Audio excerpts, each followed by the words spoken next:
Hello everyone, welcome to today's scheduled Lady Arcaders Showcase. The topic at hand today is Touhou, a rant led by showrunner BunniestBunRena, accompanied by TrainerAnade and me, mikaberry, on comms. By the way, Lady Arcaders is looking at you to submit prizes for our Frost Fatales. Yes, that's right, you! If you have a prize, please submit it to Frost Fatales 2023 Crafting Day. Like, honestly, if you have a craft, just connect with us. You can find the exact tweet for it in Lady Arcader's Twitter, by the way. If you like crafts and you want to play games, we also want you to apply to attract mode. We need speedrunners, we need all the fans, we need all the MBs. Everybody, just apply. We're cool, right? We're cool, you're cool, let's all be cool. Stay tuned for our upcoming showcase today. It's going to be upbeat, it's going to have some chaotic energy, but such musical influence and most popular bullet hell. Touhou, are you ready to start? Because we are too.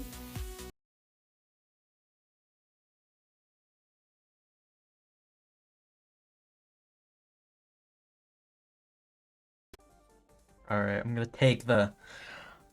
I think I'm good. I can intro you in. I can let everyone know. Go We're ahead! here with BunniestBunRena. Yes, we have a few people here today, but Lady Arcaders as a whole is a all-women's gaming collective. Like, Lady Arcaders welcomes all women in gaming, speedrunners, developers, artists, casual fans. You're all welcome. Today we're doing a Touhou rant with BunniestBunRena, like I said, and TrainerAnade. Do you want to say hi, Trainer? Sure. Hi.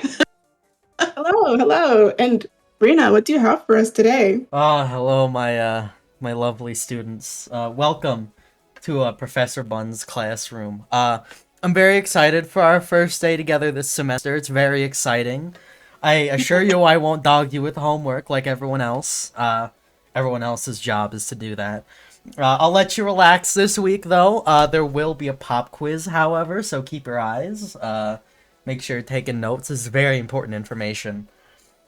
And of course... I didn't even finish my homework from last time. That's okay. And for the first day of class, I brought everyone a big old pizza. Everyone, you guys can all take a slice if you want. It's very delicious. Lots of pizza in here for the entire classroom. You're free to come up to the desk and take a slice if you want. If not, lunch on the first day of class? Absolutely. You must be like the best professor. Of course, it's the least I could do. Oh gosh. No homework and pizza. Best class. Right? I always like to make it entertaining. Yes. And of course, why don't you lay it on us? What is Touhou all about? Why are we here today? It's good you start asking questions because we're gonna have lots of. I hope we're gonna have lots of questions because otherwise it's gonna get real confusing really fast. So you'll need to ask. You'll need to ask questions. It'll be a great time. I assure you, it'll be so fun, and I will, unfortunately, have all the answers to every question you could have asked. Which I don't know what that makes me, but it surely can't be anything healthy. Surely. But to start out today's lecture, today's unhinged rant, if you will, The best kind. we must start out at the very beginning before we get to any sort of discussions of funny girls and hats, bullet hells, or any manner of numbers that we're gonna be covering today.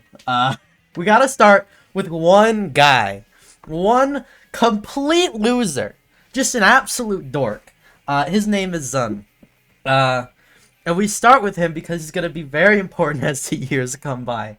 Zun is not really a video game person. He's not crazy about them. Instead, he's a musician. And he is looking for a way to sell his music. Back in ye olden days of the early 90s. Crazy times, I know. The idea behind it was he was a composer, wanted to just sell his music. Yes. It makes so much sense now. Yes, Zun is not a big video game person. He's here to sell his music because he wants to become a famous composer one day. And Zun has a brilliant idea about this. instead of trying to actually make it in the music industry, which is a very hard industry, especially given the kind of music that Zun makes. It's very different from what's like popular in Japan. Instead, he takes the entirely different route and signs up with a small doujin developer called Amusement Visions. The entire purpose being that he will make an entire video game for the sole purpose of putting his music in as the soundtrack to indirectly sell his music. I wish I was kidding. What? Genius, honestly. That is amazing. Incredible. And so Zun gets integrated with Amusement Vision, makes a bunch of friends, has a good time, basically makes his own game solo, and puts his own music in there, which right now is like chiptune, because we are so far back in the timeline that we aren't even talking about like Windows machines in Japan. They're all running on a small little machine called the NEC PC9801, or just the PC98, which is maybe a more familiar I don't name. remember this in my notes from last class. Where are we in the chiptune history? Are we in Touhou history? I'm already getting confused. We are, in fact, in Touhou history, because the game that Zun makes is Touhou, the highly responsive to prayers. What do you mean by that? Elaborate, please. Yes. And we aren't to the bullet hells yet. We aren't even there yet. We're not talking about bullet hell games. Touhou 1 is a very interesting place to start. Let's 1. We're here. We are here in the grand timeline. We're here at Touhou 1, the first one. And we don't get to talk about any of the fun Touhou stuff yet, because Touhou 1 is nothing like anything else you've ever seen. It is a strange mix of a shoot 'em up and... Actually, do we have a guess? Do we want to guess what type of game the first Touhou game is? No guess from anyone who knows. Dating sim. Not quite. I mean, I would say rhythm game because, music, but that seems like it makes too much sense. It does. It makes too much sense. We're all about the chaos here today, it seems. Absolutely. No, this game is not a rhythm game, not a dating sim, but an Arkanoid clone. What? Touhou does 1 that mean? is a mixture of shoot 'em up and breakout. Oh no, we're back to chiptune 101 again. I'm not kidding. It is that mix of genres. Is that not your specialty, Rena? You play. I guess it is. You play in stages as the titular Reimu Hakurei, or Hakurai, however you want to pronounce it. I'm gonna ruin all these names, by the way. I'm so sorry, except I'm not sorry. Oh, same. But no worries. But you play as the OG Shrine Maiden, off to go cleanse the local area of yokai. And the way she does this is by playing Breakout with this little yin-yang orb I've drawn up here and accidentally scrolled up against. This yin-yang orb, obviously it's going to be more important as the series goes on, but Reimu has access to this yin-yang orb, which she doesn't even do anything with. She just smacks it around.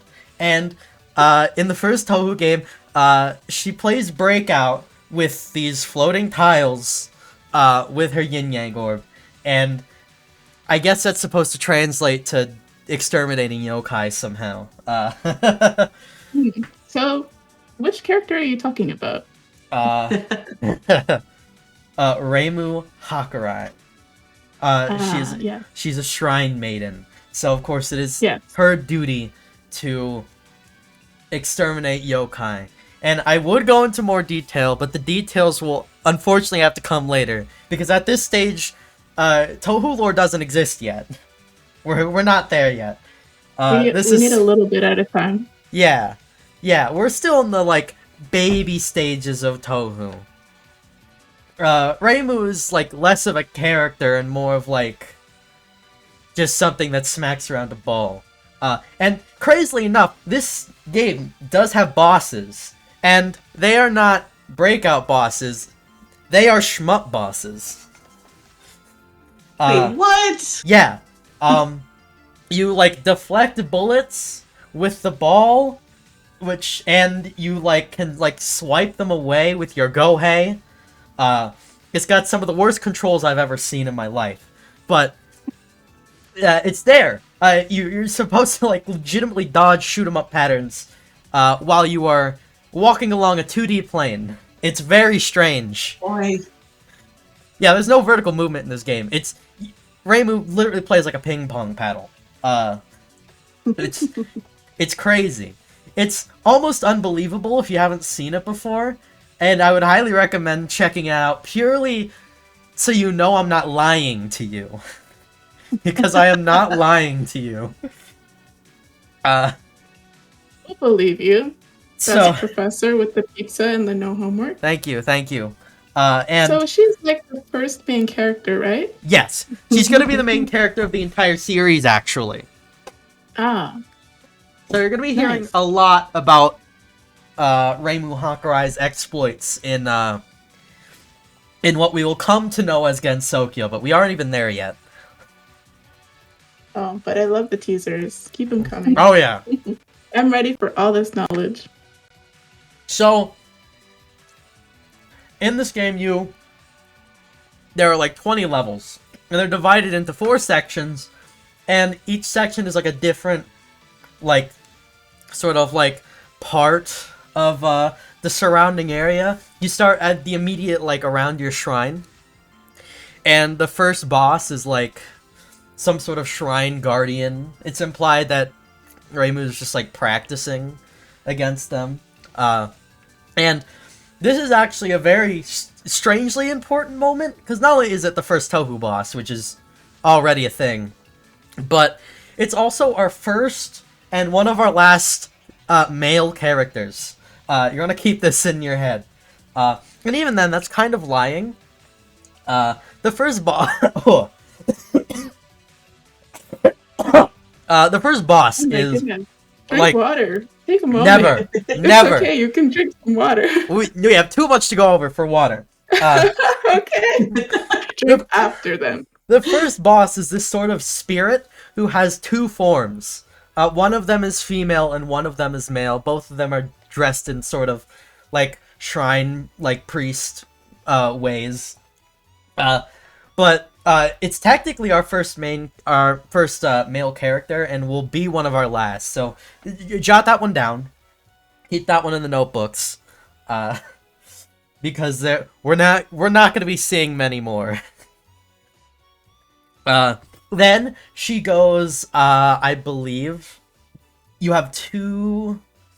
Actually, when does this happen? Yeah, you have 2 choices. You can either go through down to Makai, or down to Hell. Since those 2 areas are apparently different places. We'll elaborate on them more as we go, but Hell is like hell. It's like hell. Straightforward, I guess. Yeah. Whatever your conception of hell is, there you go. And Makai is sort of this, like, pseudo-hell. It's where, like, a bunch of strong yokai hang out, and they, like, beat each other up to train. And so I guess she's just feeling like going down there and, like, poking about and see what she can get done. Or she goes down to hell. It's entirely your decision. And is this all in the... Is this all in the first game? yes, this is all in the first game. We haven't moved on. Okay. I just want to make sure. Yeah. I think we're all on the same page. Yeah. So you can actually choose which route you go, and you will get different levels depending on what route you go. And you even get different bosses depending on what route you go. So this game has, like, 7 bosses in total. And lots of stage layouts. If you go down to hell, I believe, I'm actually not too crazy up on this, but I believe you go down to hell, you get to see Yugen Magen, who's a nothing character. It's just a bunch of orbs. But more importantly, you get to see, you get to see, yeah, you go and see Yugen Magen. I believe you also see Kikuri, who is just a big old mirror, also a nothing boss, and you go and fight. What's her name? She's got the sword. I don't remember, because honestly, this entire route of the game doesn't matter. It's a bunch of nothing characters that never show up ever again. And hell is rarely mentioned ever again in this sort of era. So, it doesn't matter. But if you go to Bakai, you encounter Mima, who is going to be very important for a good handful of games. Because Mima will become a main antagonist to the series for a little bit, and will become Reimu's main rival as we stay in the PC 98 zone. So she definitely comes back. And at the end of it, you also get to fight like an angel. It's one of the... I think it's the only angel in the series. Her name is Sariel. I believe she's... Mario. Yeah, I believe she's modeled after one of the many archangels of... I think it's like... There's like some sort of apocryphal text that goes into it, but I'm not entirely sure. That is to say, we don't just delve into Japanese mythology. We're gonna go all over the place, and you're just gonna have to stay with me, and I promise, promise it'll be fine. Okay, we got this. Yeah. I'm looking at chat, and they're trying their best to keep up. Metro says it's so much Touhou. Everyone's just saying orb as well. They caught onto that one. But I think they're catching on. Of course they did. You know? Of course they did. Of course they said orb. It's all they know. It's their favorite part. You gotta love that excitement. Chat only know PogChamp, collect orb, and lie. It's all they know. Okay, I'm sure that everything else is in the brain. It's going right through. So it's like simmering in their brains. I imagine. I'm sure this is all very comprehensible and normal. Yes. Thank you for reaffirming. Yes. It's gamer levels. Of course. So with this whole game, this sells moderately okay. Shrug. We don't really know, but it didn't put Amusement Vision out of didn't put them out of their misery, so that's always nice. So they're like, okay, this is going okay.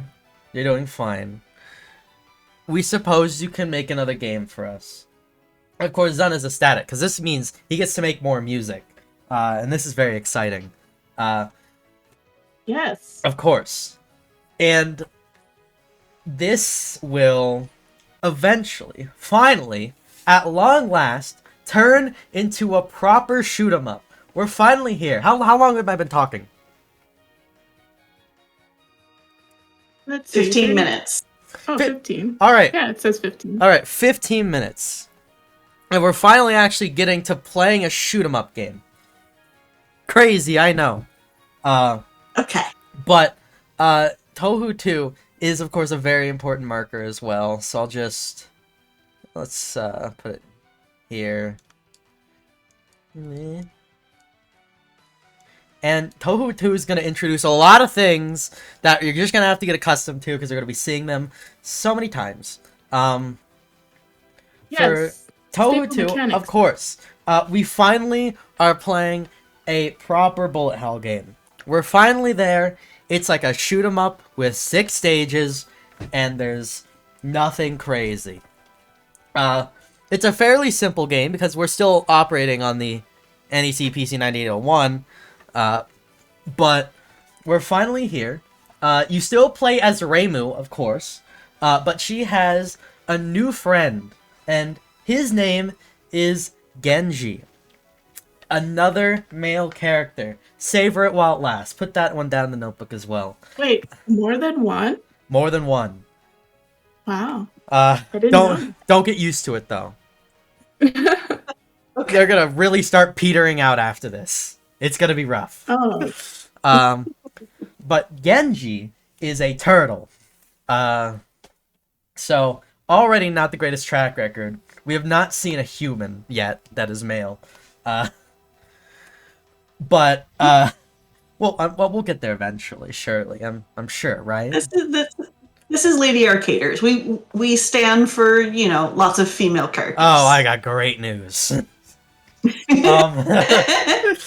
So we've got Genji, and the reason he's here is because, on principle, Reimu still can't fly. Because she's not a yokai. She's a human. She's a shrine maiden. She can't fly yet. So, to move around in the shmup, you literally play Genji, who's just walking around with Reimu on his back, and Reimu's just shooting about, while Genji carries her through the entire game. It's very funny. I believe you even leave solid ground, but Genji's still carrying you the whole way. What a homie. Sorry. Did you mention that this guy is a turtle? Yeah. Yep. Turtle. Wait, so is he a flying turtle? I don't know. Okay. Probably. We don't know if he flies. Maybe. I don't know. Possibly. I mean, maybe. Maybe he just has a really good jump. Maybe he's got a really good jump and just... Oh my goodness, imagine this giant turtle jumping with Reimu on his back. You don't have to. Just play Touhou too. Well, now I gotta play all of them. Absolutely. I love the history so far. So, we get to go more into lore again. Because Mima shows up again. She is the one causing havoc this time. She is unleashing all these spirits on what we can now sort of officially come to know as Gensokyo, which is the place that all the Touhou games take place in. It's a realm called Gensokyo. And nothing is known about it. Nothing is going to be known about it until way farther in. So, we'll get there eventually. But we do finally have this conception of Gensokyo. It's finally here. It's a place that exists. And so, Mima's rallying up the spirits, causing a bunch of havoc, and it's a whole thing because she's mad at Reimu for kicking her butt that one time in Touhou 1. So she's like, gah! That blasted Reimu. I can't believe this. I'm going to ruin everyone's day now. And so, Touhou 2 Story of Eastern Wonderland is here. You play through the stages. You fight some people that also never get brought up because they don't matter. You're going to be hearing that a lot. But we do actually have one character that's introduced that absolutely very much definitely matters. And it is the Stage 5 boss, whose name you might recognize. It's Marisa Karisame, the Ordinary Magician. She starts her life here in Touhou 2 as Mima's chief assistant and magician. So, Reimu and Marisa have their first fight in the series, and it's pretty tame, but it's pretty fun. And she will be coming back so much, you will be tired of her. Or maybe you'll like her enough that you won't get tired of her. I'm definitely not tired of her. You're not. That's good. I quite like her myself. I named myself in League after her because the character I play is also inspired off of her. Oh, perfect. Yeah, I think Touhou has such far-ranging influence. Truthfully, that one guy deciding to promote his music really did something. Oh yeah, we're gonna hear all about the really strange places Touhou has changed history. I need inadvertently to know. or purposefully. I'm excited. Yeah, you're gonna know, you're gonna see some very strange things pop up. You're like, wait, we're talking about Touhou, uh, and it will somehow all come back. But It will all just lead back to full circle. yes, this game is actually fairly simple plot wise. Reimu goes out and beats up Mima, and Mima's like, ah, blasted, that Reimu, she beat me again. Well, I guess I gotta stop ruining everyone's day, I guess. I don't know. Such a shame. And I guess they go off and, I don't know, cry? Question mark? I don't know. Mima in Well, I specific... definitely cry when I... sorry. Yeah, Mima in specific is an evil spirit. Something we won't see come up for quite some time, actually. But normally evil spirits are sort of reserved for like fodder enemies, but Mima's like a evil spirit character, and she's gonna be the first and one of the last. So, jot that one down. So many characters are just escaping the whole franchise somehow. Yeah. Oh, you have no idea. So what about like difficulty between 1 and 2? Well, it's kind of hard I to know compare them because they're different, they're right? very, very different games. Hopefully we'll get to have more comparisons down the line. Yes. Yeah, because now we're in proper shmup territory. Because I know I cry when I play the 8th one, and I know we're nowhere near that, but we'll get there. The difficulty is sort of divided into 4. It's easy, it's normal, it's hard, and it's lunatic. I honestly don't know why I decided on lunatic, but sure. And that's actually what I heard. Easy is not a level. easy modo. Literally that. But because we're all gamers here, right? We all know. And we all know the struggle. The naming convention actually started back in Touhou 1, though there's not much actual significance to it. Strangely enough, they're just difficulty options. But I guess lunatic difficulty has become sort of infamous for being very hard, and all that. Yeah, has become a bit of a joke. So I guess it's worth mentioning. To... Yeah, Touhou 2. Touhou 2 is also the introduction of the extra stage. Yeah, it started all the way back here. At the end of the game, if you complete the game with without using a continue on, I believe, like normal or higher, you get access to the extra stage, which is like one last stage that's supposed to be super hard. And one of the first boss characters comes back in a big old tank. It's very nice. It's very fun. But that started with Touhou 2, strangely enough. You wouldn't think so, but it did. And thankfully, this game, from what we know, did a little better. So we get to move on from the fairly simplistic Touhou 2, because its biggest contribution is we're finally playing a shoot 'em up, and Marissa, and all that good stuff. Yeah, Metroid Crime. Yeah!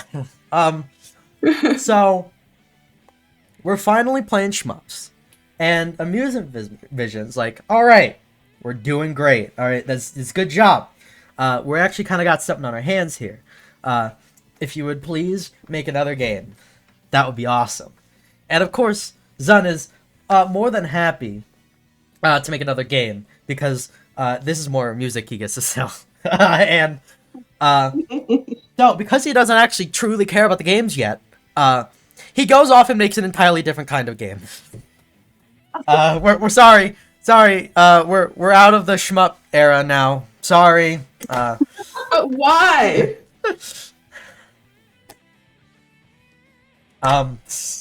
Good question.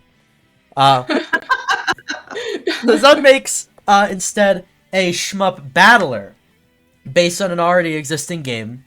And this is Touhou 3, Phantasmagoria of Dimension Dream. And it does not play like a normal shmup at all. It's very strange. It's a very particular kind of like shmup fighting game, kind of.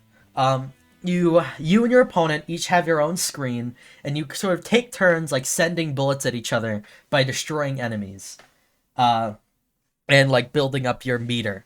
It's a whole thing that we really don't have time to get into because it never shows up again outside of one other like game, so it's like not worth touching on. But the plot of this game is insane. Because Touhou doesn't have like proper lore yet, Zun just throwing stuff at the wall.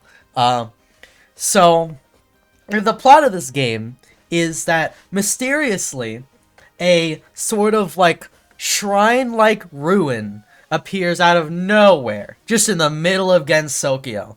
And for some reason, everyone gets the idea that if you go in there, you're gonna get your greatest wish. I don't know why everyone got that idea. Everyone just got that idea.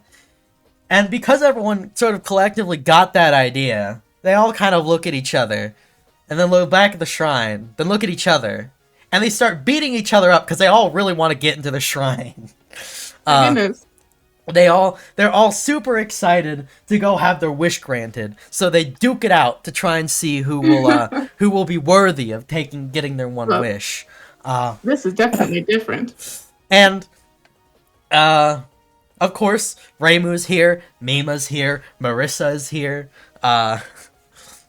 Though, the characters do look quite different from their modern incarnations. Very famously, a lot of purple. For some reason, Marissa's sort of magician's outfit is all purple. I don't know why. Reimu's hair is purple. I don't know why. They will change eventually, but we got a lot of purple going around. And so they all duke it out. Lots of fun rivalry stuff, all that, lots of stuff, and a bunch of new characters that will never be mentioned in any other piece of media. Oh, great. No. Yeah, just a bunch of characters. Yeah, just a bunch of characters that were introduced so they could have like a roster of characters to fight each other that never get mentioned again. As Indie Villain says, just getting rid of those characters and those shmups already. Yep. It's unfortunate. And eventually one of the characters, it's not canon which one, and it also really doesn't matter considering what's going to happen to canon in a couple games. Oh no. One of the characters makes it in, and you're not going to believe me when I tell you what the shrine actually is. So, the shrine is not any sort of actual ruins or shrine. It is a time machine built by a scientist from outside of Gensokyo from the future, who is attempting to try and prove that magic exists as her, like, college thesis paper. And she happened to crash land in Gensokyo. So, whoever comes in, walks in, is like, yo, give me my wish. And an actual scientist in a real lab coat and her college buddy come out. They're like, what the hell? What are you doing here? What wish? And so, they fight it out. And oh no. They fight it out. And, of course, whoever you're playing wins. And Yumemi, who is the pilot of the, is the pilot of the time machine, which is called the Probability Hypervessel, I think. Probability Space Hypervessel. Real name. Is like, okay, fine. I don't know what I'm gonna do, but I can grant you, like, one wish. And so each character has their own ending. And the worst part is that Yumemi comes back home and cannot, still, after all that, cannot prove to her colleagues that magic exists, and sort of just goes back to Gensokyo defeated. Is like, okay, well, I guess I'm here now. And she's just chilling in Gensokyo. Oh, jeez. It's really unfortunate. Chad is saying that's how you know they're real, the lab coat. Mm-hmm. Yes, definitely. That's how you know someone is a real scientist. So, of course, some very important things that have been added to the Touhou canon. Time travel, time machines, science and scientists, and the fact that magic doesn't exist anywhere outside of Gensokyo. None of this is gonna matter, but I feel like this is very important to note that this is something that happened. Like this was a real part of Touhou lore at one point. Yes. Touhou 3 is quite a lot in itself. I don't see anyone grabbing pizza. I'm gonna eat it all if y'all grab some. And honestly, you're working the hardest. So take that pizza. I mean, it's like, okay, we get it, Zun. We get it, but could you please just like stick to the shmup thing? We were doing so good. Pretty please. And the shmups come back. The shmups do come back, and they will be here for the remainder of the series. No more fake outs. It's like, fine, I'll make some shmups, and we get Touhou 4. Which is a normal shmup. We're back. Guys, we're back. And yes. So yeah. Shmups. Yes. Shmup hype. It's so we love real. It. It's back. This game introduces a very important mechanic to the series, actually, that will persist through pretty much all of the rest of Touhou. That being the point collection system. The higher up on the screen that you pick up points, the point pickups, the more they will be worth. This started in this game, Touhou 4. And it'll be here for the rest of the series as the sort of main scoring conceit of the entire franchise, which is crazy to think about.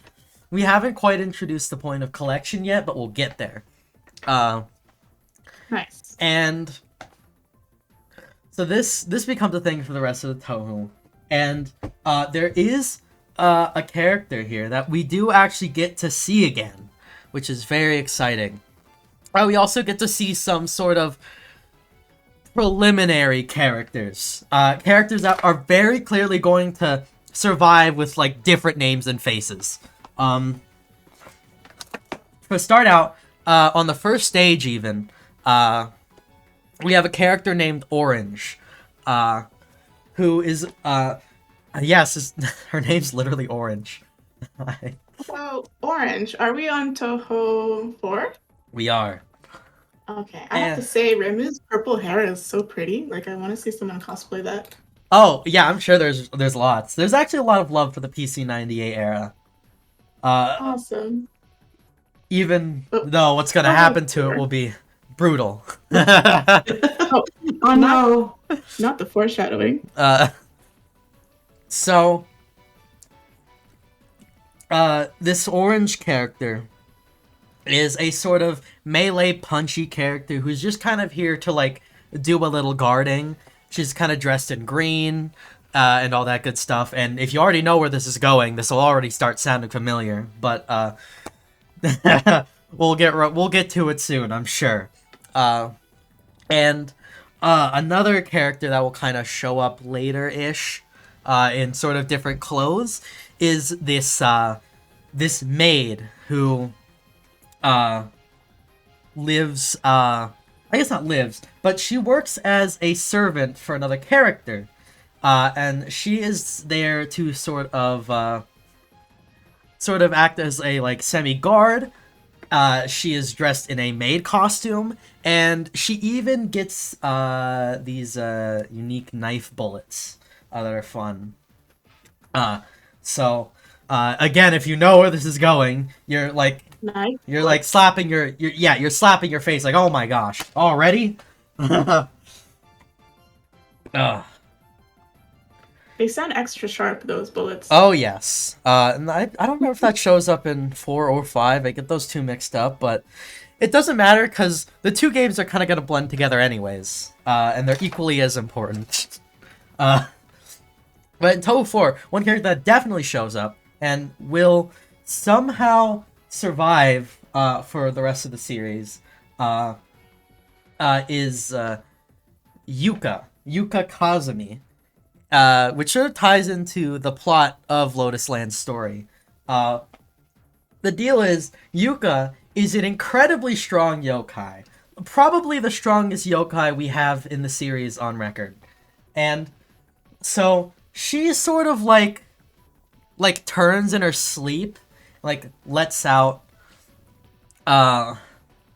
just, like, lets out little, like, what's going on? And this alone is enough to agitate all of the spirits in Gensokyo. They start going haywire. The entire of Gensokyo freaks out. And so it's Reimu's job to go out and, like, say, like, okay, what's going on here? And so she has to go all the way to Yuka's residence. And so like, hey, what's going on here? And she's like, I don't know, I just kind of woke up. What are you doing here? Like, I don't know. I feel like you might be the cause of this incident here, and therefore I should beat you up. And of course, Kazumi kind of blows it off. Yeah, you're gonna have to get used to this. This is the Reimu MO. Love everyone just wanting to beat each other up. Yeah, pretty much. That makes a good video game. Yes. So you know. They have their beatdown, and Reimu wins, kind of. It's implied that, you know, Yuka's still kind of waking up and, like, brushing off the dust. And so Yuka's like, I'm sorry, I guess. I don't know. And they all make up and they have tea or whatever. Of course. And this is actually the first game that we get a playable Marissa that isn't Touhou 3. Oh! Because Touhou 3 is something. Cool. But in the shmup era, we're actually playing shoot 'em up games era, we have our first playable Marissa, who is just sort of kind of mucking about, which is going to also be a trend of Marissa stories in these games. She's just kind of screwing around. It's like, hey, this looks pretty funny. I guess I'll check it out. It could be hilarious. And that's her thing. She's just an ordinary magician. She's just kind of hanging out. While we're on Marissa, can I actually give you a reminder and a half reminder as well? Mm-hmm. Please update your little timeline you have going on there. And the half reminder is to please drink some water. We won't need to update the timeline for a little bit until we get around here, which is going to be a very important place. Oh, my bad. Yeah, these are going to be. No, you had your master plan in place. Yes, of course. Very important. Okay. But so that's all. Marissa. Yeah, Marissa. She's finally playable. She mucks about, and sort of just kind of lazes her way through the entire game. It's very funny. I believe there's some implied training in there. Who knows? Right, so this is the first time we can play her, right? Mm-hmm. Mm-hmm. Alright. Sounds awesome. So, I guess forgot to mention, by this point, we also kind of, technically sort of have another male character. Kind of, but not really. It's why I didn't even think about mentioning them. In one of the endings of Touhou 3, one of the characters asks for a cat, and the cat happens to be male. So there's male character number 3. I guess we'll take anything we can get, huh? Yeah. Honestly, yeah. And we can quickly kind of move on to Touhou 5, because at this point, Zun's in his, like, winning era. We're finally, like, Touhou is, like, sort of making a splash and is sort of making a scene now. So he's just gonna continue rocking on. He's got his shmup niche. He knows what he's doing. and all that good stuff. Who can blame someone who's making a game full of a bunch of cute girls? We Yeah. love that. So Music. Touhou 5 is a very interesting game. It's got its own sort of scoring system involving dream points, which also makes things like which also makes points more valuable. It's whole thing. If you max out your dream bar, everything becomes the most valuable it can. It's fairly simple. Right. It's I remember this. yeah. It's a mechanic. Yeah, it's pretty chill. It's like is it kind of like a mana bar, or it's like to help your special? What does it do? The dream gauge is entirely for points. Points. Okay. Do It the makes things more points valuable. matter? I mean, Or is it just like, I have a high score? I have a high score. Okay, perfect. Which in So my they do matter. eyes is yes. Thank you.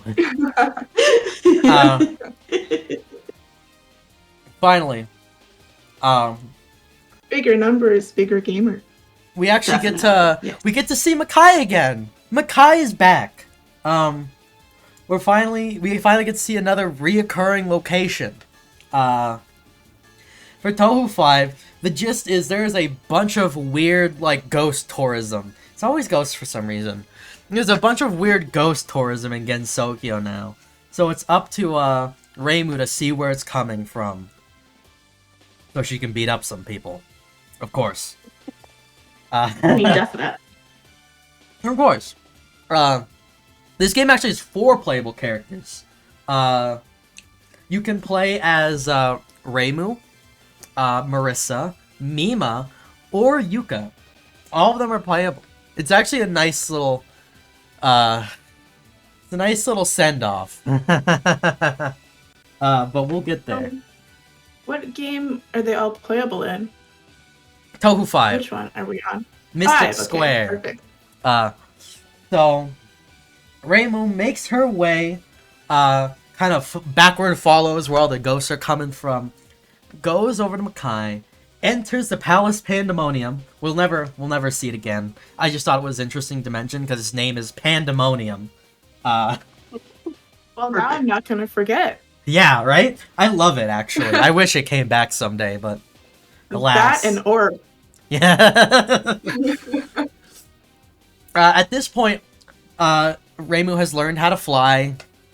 She can use her yin yang orbs more as like options instead of whacking them around. It's a whole we're into like proper like we're playing shmups territory, and so she flies up. She flies up to Pandemonium. It's like, okay, all the spirits are sort of coming around. What's going on? And so of course, this another theme you're gonna start singing, Touhou. This leads her to the god of Makai, one of the most powerful entities in the series. Her name is Shinki, and she is implied to have like full-blown like god creator powers over the entirety of Makai.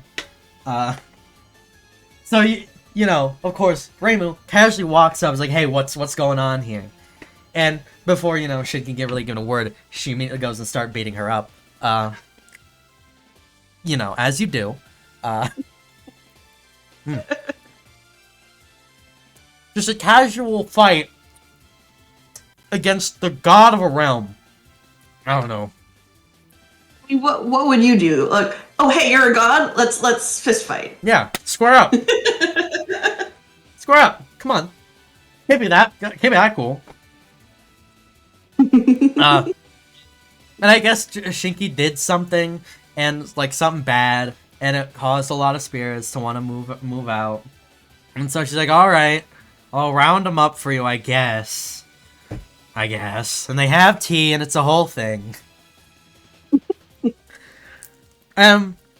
Also, I've kind of been a little dismissive of the games up until now, and there's a very important reason why. Zun, now having gained enough popularity, sort of says goodbye to Amusement Visions at this point. He's got all he can and starts his own group called Team Shanghai Alice, which is going to be just him. It's not a group, it's just him. But he's fully dedicating himself just sort of solo dev stuff, and leaves Amusement Vision behind.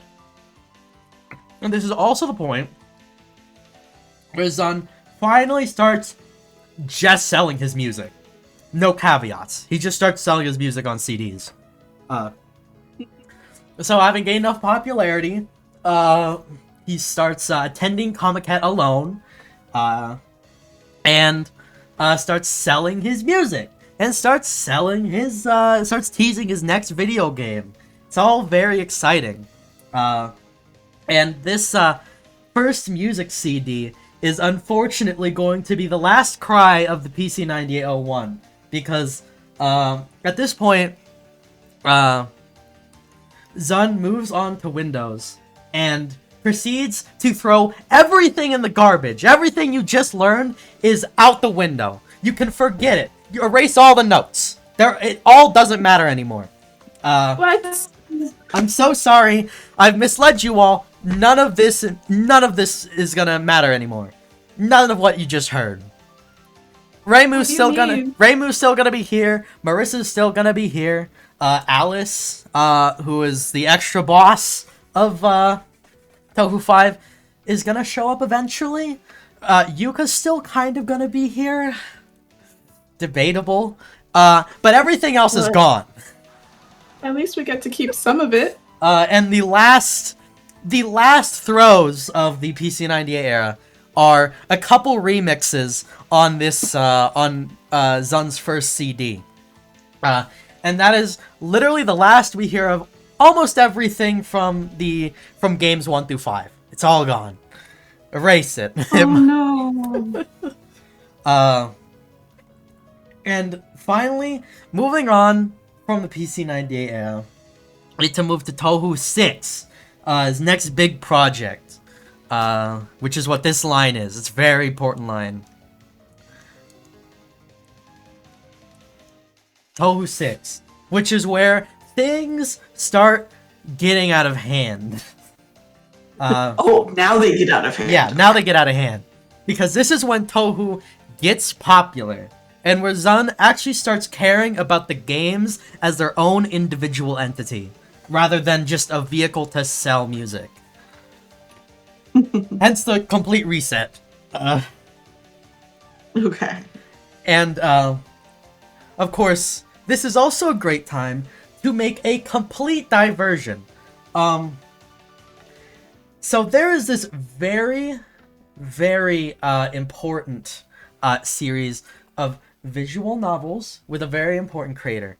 I don't know if anyone's heard of it, because it's a very Japanese thing, but if you've ever heard the name Higurashi When They Cry or Umineko When They Cry, we're gonna start talking about those. They're very influential visual novels. They're some of the most successful visual novels ever.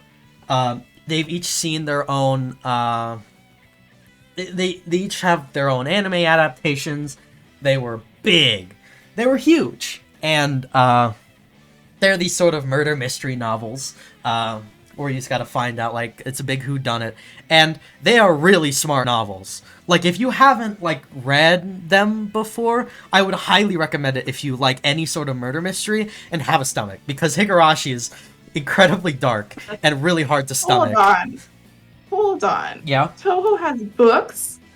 Touhou does have books. But my goodness. But Higurashi is not tied to it at all. Oh, I see. We're no longer talking about Touhou for a little bit. Are these books worth reading? What are your these opinions? visual novels? Absolutely. They're some of the best pieces of Okay. fiction I've ever consumed. Oh, They're amazing. really good. How do you spell it so I can type it for chat? Higurashi. Perfect. So if chat, if you know about that, that's something adjacent to Touhou. I guess you can get into. I mean, it's not even adjacent to Touhou. No? No. My They bad. have nothing to You're do with the each other. expert. Except for the creator. His name is Seventh Expansion, which might also be a name you know. He's a creator of Umineko and of Higurashi, and I believe he's currently working on another visual novel called Sirona. I believe Sirona When They Cry, I believe it's called. I have to say, he's still working.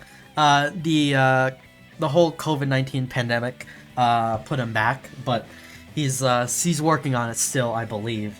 And the reason I even talk about Higurashi at all and how influential it was on the culture of visual novels is because you'll remember all the way back in Touhou 1 when I said Zun made a bunch of friends.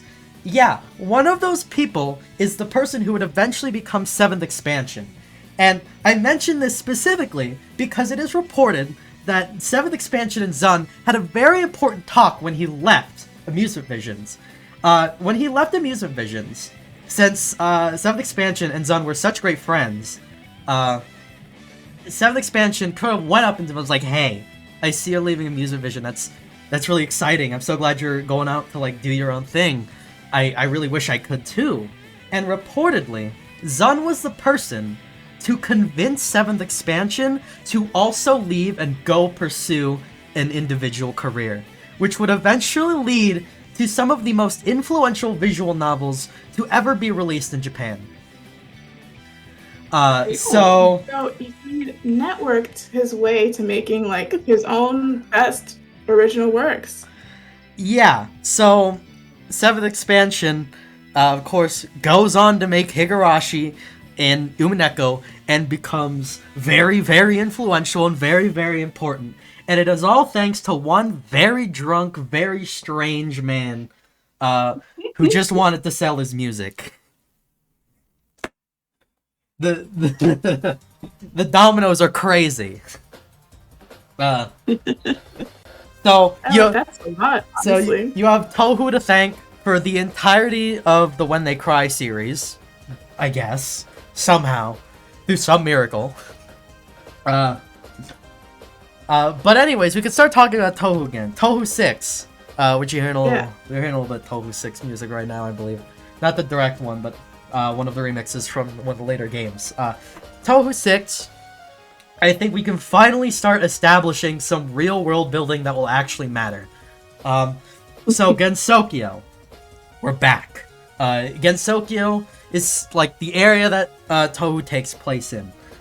It is separated from the rest of the world by a giant barrier.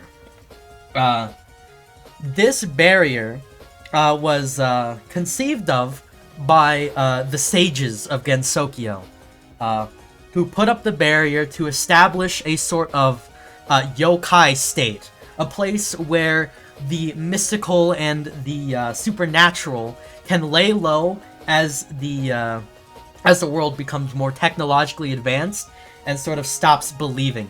It's like a place where you can believe in all these creatures and they do exist and they stay alive through that belief. So it is a sort of refuge for the mystical creatures of the world. Most of them being yokai because it's stationed in Japan and they're locals.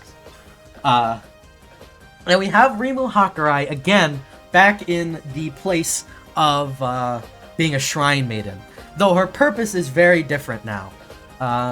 Her purpose in the story is to maintain the barrier that separates Gensokyo from the rest of the world.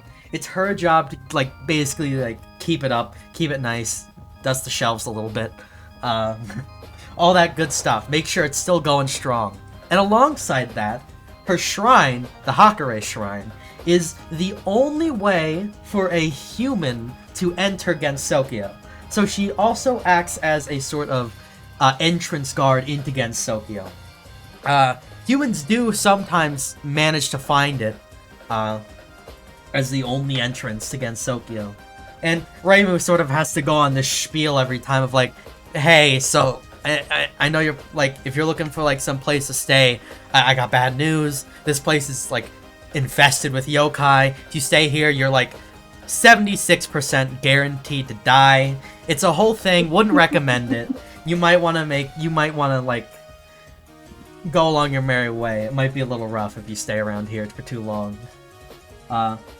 Strangely enough, there is a whole human village stationed in in Gensokyo. There's a whole human village right next to the shrine.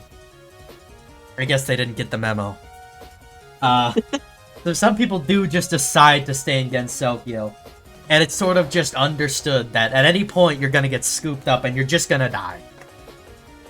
It's a weird understanding. Oh no. But you know, they have a little market, it's cute. And a lot of the serious humans stay there, the ones that matter. So that's her thing. And Marissa is still around here. Though Mima is not. Mima is gone. Forget about Mima. If you thought she was important, I'm so sorry. We all did. We all miss her. Rest in peace. But, she's gone. So Marissa is simply sort of just this ordinary practicing magician who sort of hangs around with the rest of the humans. An important distinction to make now is that she is a magician by trade and not by birth. Because there are two kinds of magicians in Touhou. There are magicians by trade and magicians by birth.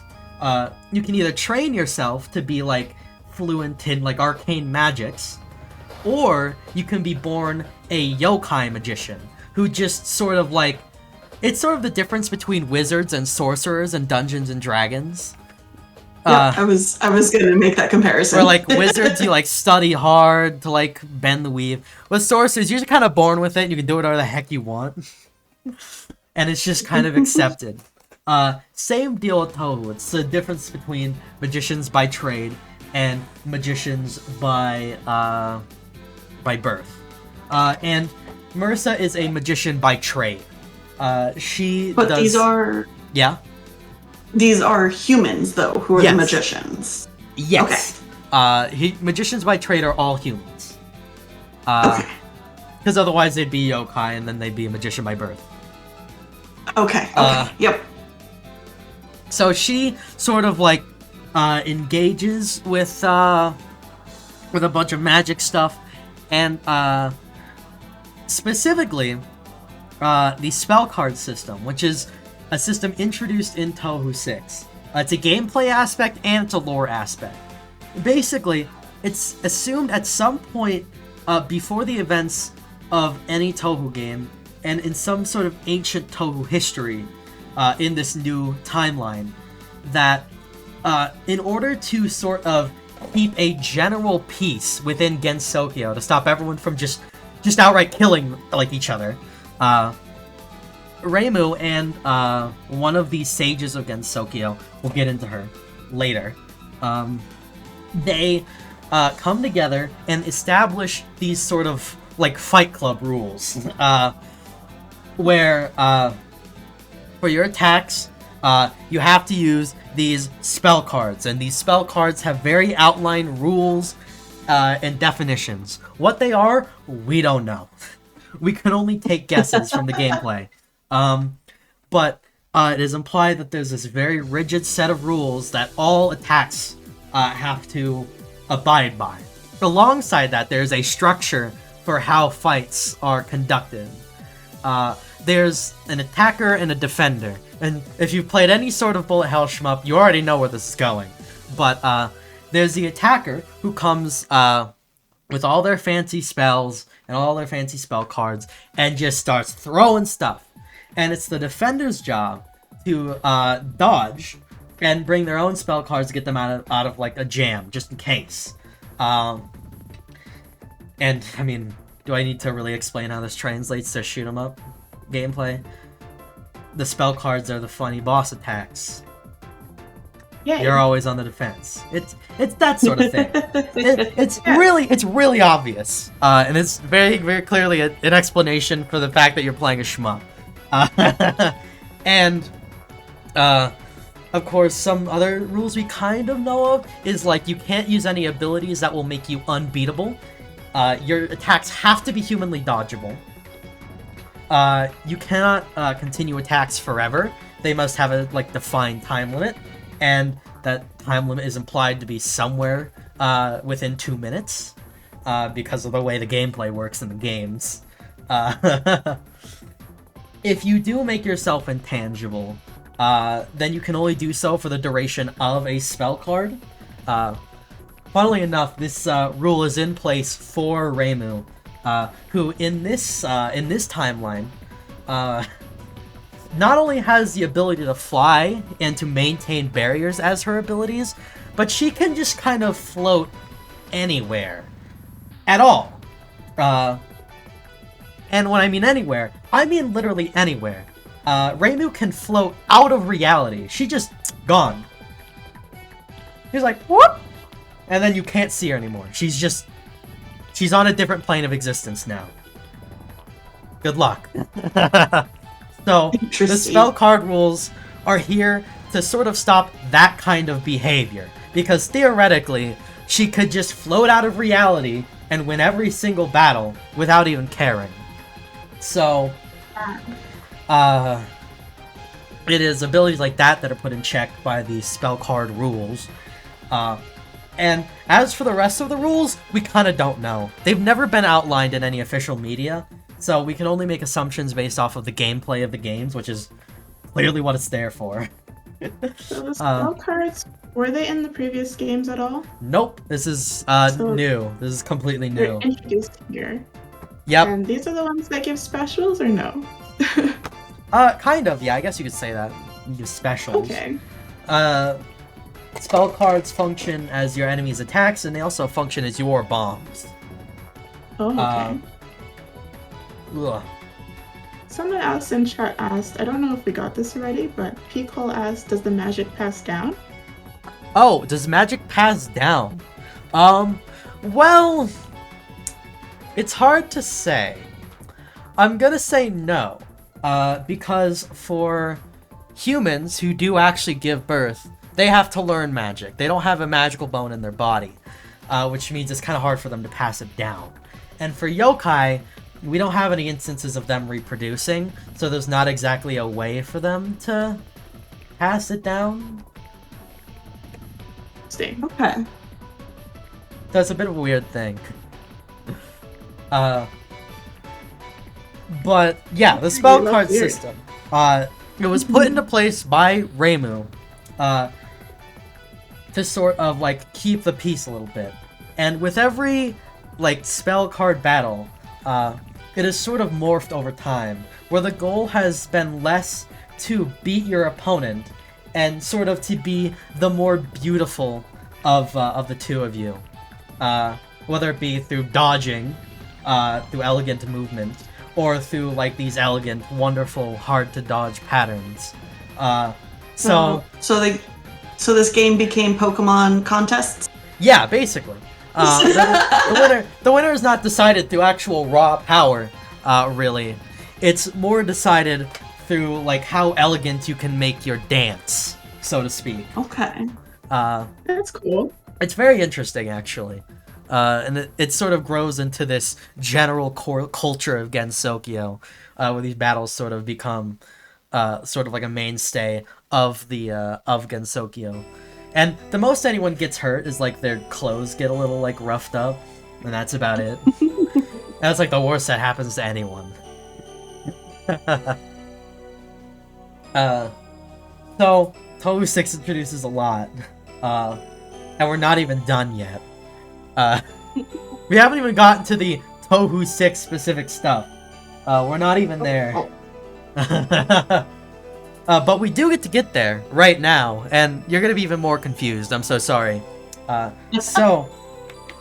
Before the events of Touhou 6, there is this mansion called the Scarlet Devil Mansion. It does not exist in Gensokyo. It is this sort of phantasmic manor entity thing, which kind of works like the TARDIS. It's a lot bigger on the inside than it is on the outside. And the reason for this is implied to be the head maid of the... let me adjust my webcam a little bit. It's implied that it's the head maid of the manor, Sakuya Izoi, who has the ability to stop time or manipulate time and space. Because if you have the ability to manipulate time, you also have the ability to manipulate space to some degree. And it is implied that it's her presence in the manor that makes it bigger on the inside. And one day, just out of nowhere, because it is an ephemeral, like phantasmic entity, it sort of just up and moves out of its original like place in like Germany, and just plops right down in Gensokyo. Just teleports there one day. Just plopped itself down right next to a misty lake. Because it is a sort of like, it is in a way technically kind of a creature of fantasy, and it does have creatures of fantasy within it.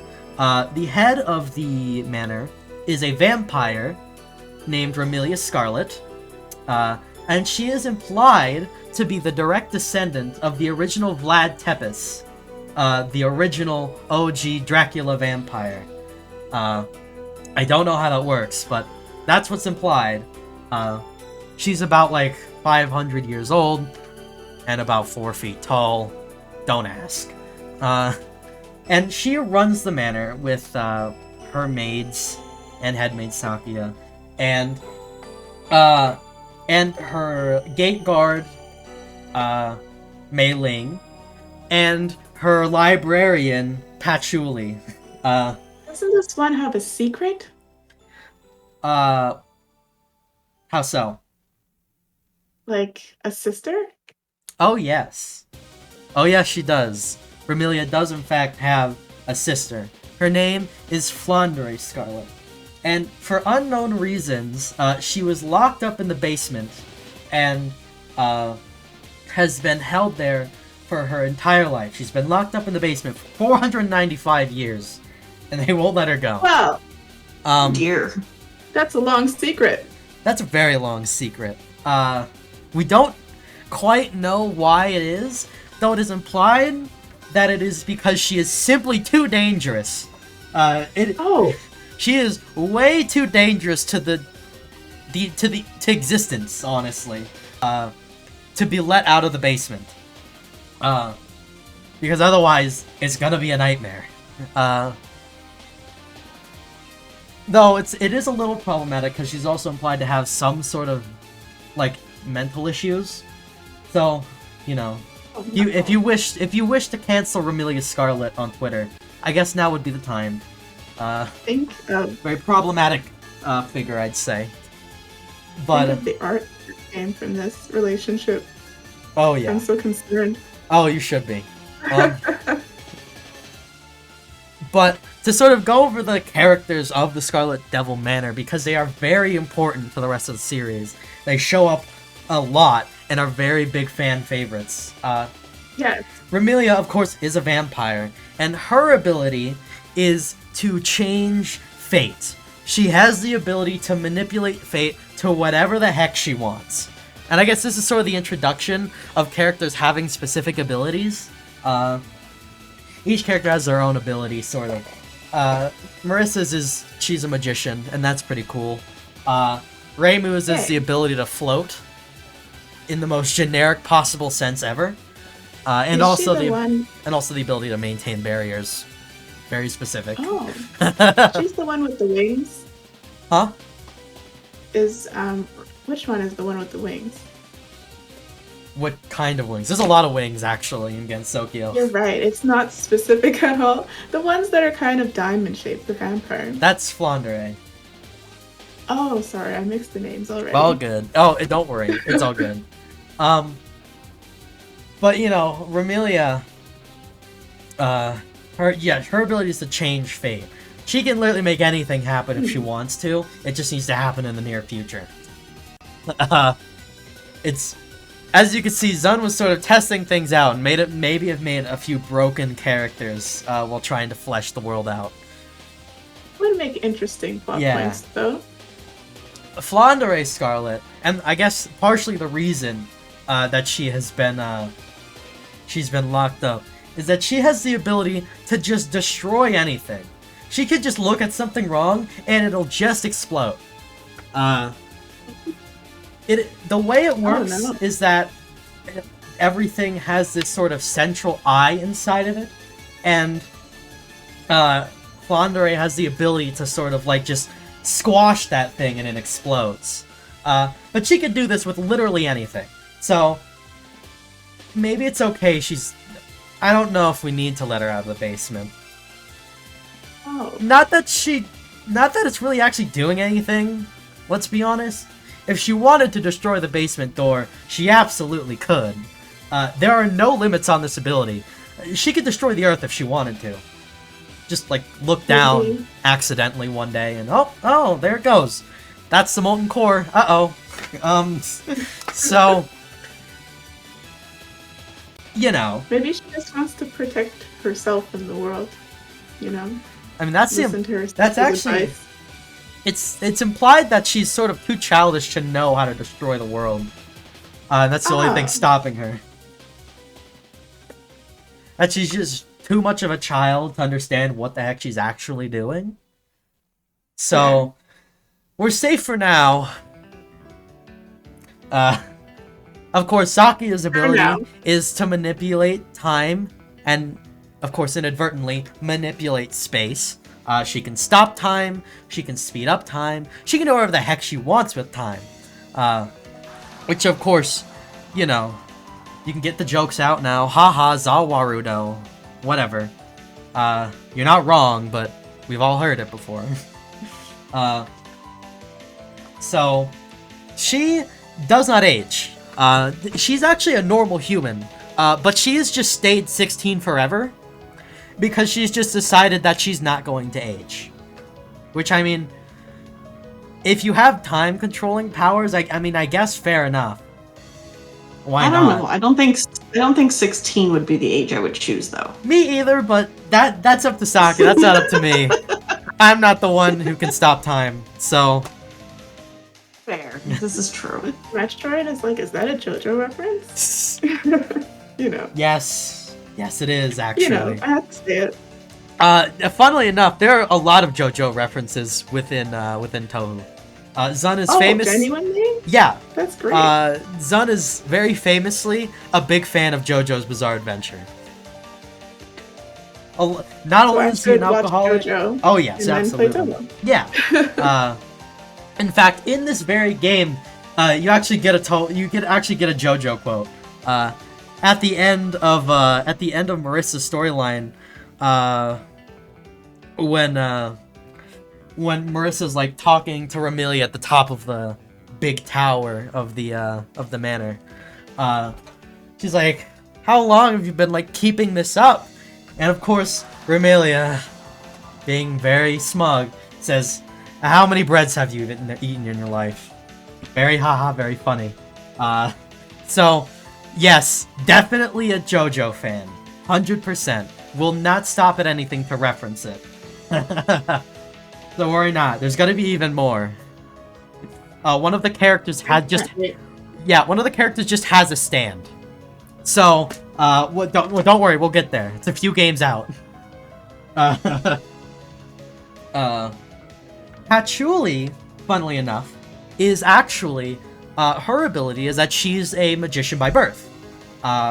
She's a yokai magician. And that's her sort of thing. So, she does all sorts of fun alchemy stuff. And a lot of her spells involve it. And she sort of just hangs out in the library being tired. And, I guess, studying. Which I guess is why she's tired all the time. Let's see. Mei Ling's ability is she sort of has, like, she can do martial arts, and she has, like, control over her own ki, I believe is the idea. She's sort of like a martial arts master. And all of her, she's got a lot of very punchy spells. These big, beautiful flowers. And she's really cool, actually. And before we can even continue, Touhou does accidentally change the course of history again. So we're going to make a divergence a little bit, jump forward in the timeline a little bit to around 2007. Time travel. Yeah, doing a little time travel. And I want you to think about things that were popular on YouTube from the time of like 2007 to like 2012. Now there's one thing in particular that you may know. YouTube poops. Do you guys remember YouTube poops? Anyone? Please tell me someone was around for YouTube poops. Are we all though? I hope. If you guys all are, that's fantastic. That's great because it means I have a lot less explaining to do. I don't know what that is. I'm sorry. It's okay. No, I can't believe it. Oh, these youngins. They're like, I'm not young. I just don't know stuff. So you're good. so That's you why know. we're here to learn. So there was this phenomena, back in like 2007 to 2012. YouTube poops. They were a big thing. You know, funny Zelda CDI, funny Hotel Mario, ping as usual IC, etc., etc. But one of the big sort of YouTube poop characters involved in a lot of YouTube poop movies, is Ronald McDonald, if you'll remember. The Japanese Ronald McDonald commercial. You know, Ron, woo! You guys remember that? Yeah. What a famous line. Yeah. Well, I'm about to blow your mind because there's a very particular reason why that specific Ronald McDonald is famous. And it starts on Nico Nico Doga in around 2006, I believe. Where you're not gonna believe this, but a burgeoning Touhou fan uploads a remix of UN Owen Was Her, Flandere's theme from the game, and puts this funny Japanese Ronald McDonald commercial and syncs it up to the music, and it becomes one of the most famous YouTube movie clips of all time. It makes its way over to YouTube eventually, and blows up with the Western audience as well, and then becomes a supreme mainstay of all YouTube poops. And all of this is because one Touhou fan thought it would be really funny to remix an old Touhou song one time and put a funny little clown to it. And an entire genre was born, the YouTube poop movie. Touhou did that? Touhou made YouTube poops. Touhou made YouTube poops. Oh my goodness. Specifically, YouTube poop movies, where, you know, they make music out of it. Indirectly, this game has changed all our lives. It's true. What is going on? So have you ever... So many different references. Have you ever seen like a funny like Jack Black Octagon song?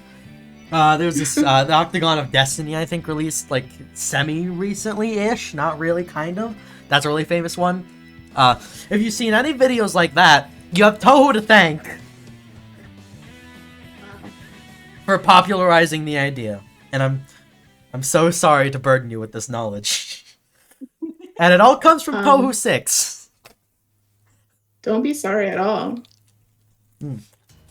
I think we're all here for it, honestly. Perfect. Yep. I have to say, like, I'm here and there. I'm trying my best to keep up. I'm looking up as many characters as I can. Mm-hmm. But it's good stuff. Perfect. I love everything in this showcase so far. Perfect. I guess I'll sort of do. I'll do some funny. Except for Pico. Pico says thanks. I hate it.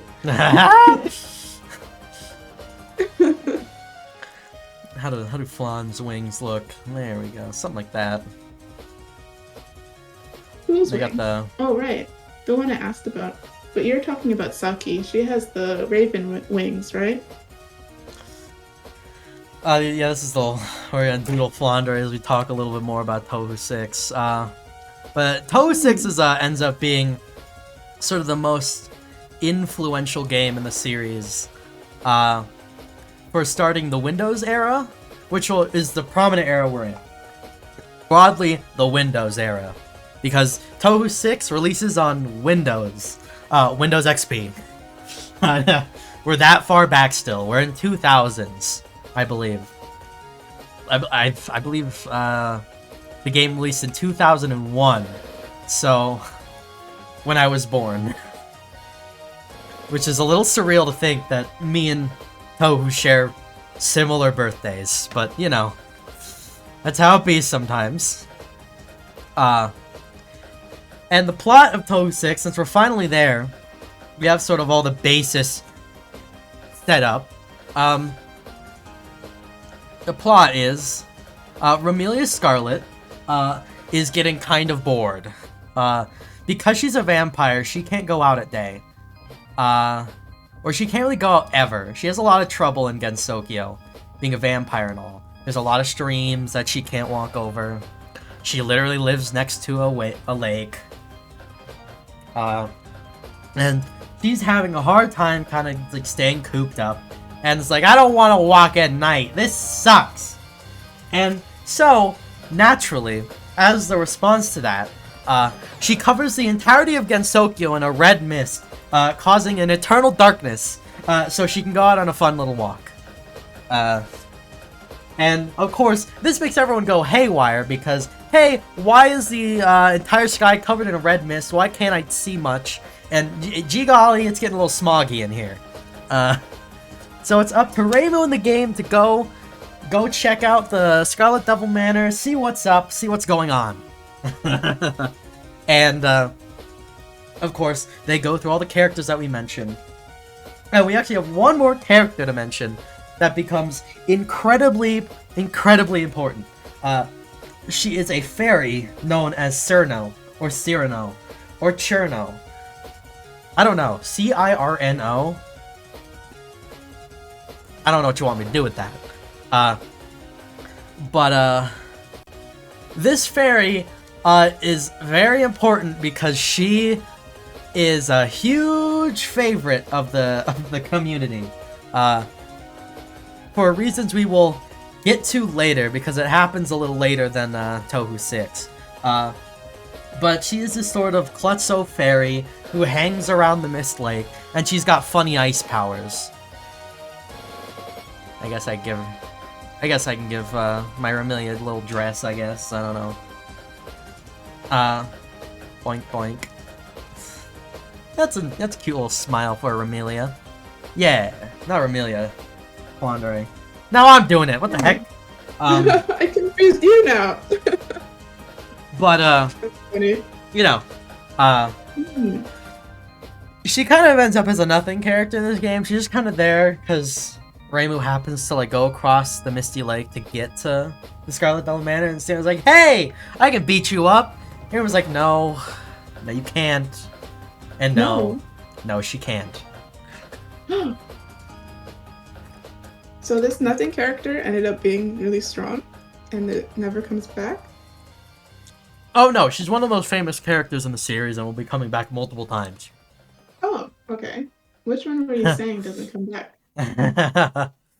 Actually, I believe all of the characters in this game come back in some fashion. Oh, neat. Yeah, everyone loves this game and everyone loves this cast of characters. They are huge fans of this game. It's why I'm talking a lot about this cast, because if you want to get into Touhou, you're gonna be hearing these names a lot. Let's draw a little explosion. Ready to learn the main cast. Yeah, kind of. And a little. So for someone like me who has not played any of these games, Touhou 6 is maybe the place to start? Touhou 6 is a common place to start. I would actually steer you away a little bit because the game is still kind of archaic. Okay. The gameplay is actually old. the gameplay is actually very similar to Touhou 5, strangely enough. A lot of the same systems are in place. Of course, the dream bar is gone. And instead has been replaced with one of the core mechanics of the series that will also go on to become very important, called the point of collection. That is, once you get past a certain point in the screen, height-wise, usually where the point pickups are the most valuable, Once you get to that point on the screen, you will automatically pick up every single item pickup on the screen. They'll all just come to you. In this game, you can only activate the point of collection when you have full power. But in future games, it will be whenever. Past Touhou 7, it becomes a standard mechanic that every character can do, regardless of their power. So it's old and maybe a little harder than the newer ones, right? Yeah. Yeah, I sensed that. I've played only 6 and 8. I found 8 was a little bit more manageable, but still hard. The big thing is in Touhou 6, unlike the rest of the franchise, you cannot see your own hitbox when you focus fire. For the rest of the games, you'll be able to see where like a bullet can touch you and can't touch you. For Touhou 6, it is sort of just an ephemeral idea in your head. It's vibes only. It's really hard to get used to. You gotta memorize those pixels. Yeah, you unironically do. That's what the Touhou 6 players do. They just memorize the pixels. That's what the best gamers do, honestly. Yeah. So... They know frame by frame. Yes. Hopefully we'll get a drawing here for all of the Touhous. Though I can't promise that. We got our little Touhou 6 flan, who's accidentally destroying something. Yes. But in terms of other things this game introduced, not much. We thankfully gone over most of it, because, as I like to say, this is sort of a PC 98 game in disguise. It just looks nicer. This is also the point where people say that Zun's soundtracks really started popping off. This is where all of the famous songs come from. And a lot of these songs do go on to be very famous. Of course, You and Owen Was Her is famous irrespective of Touhou.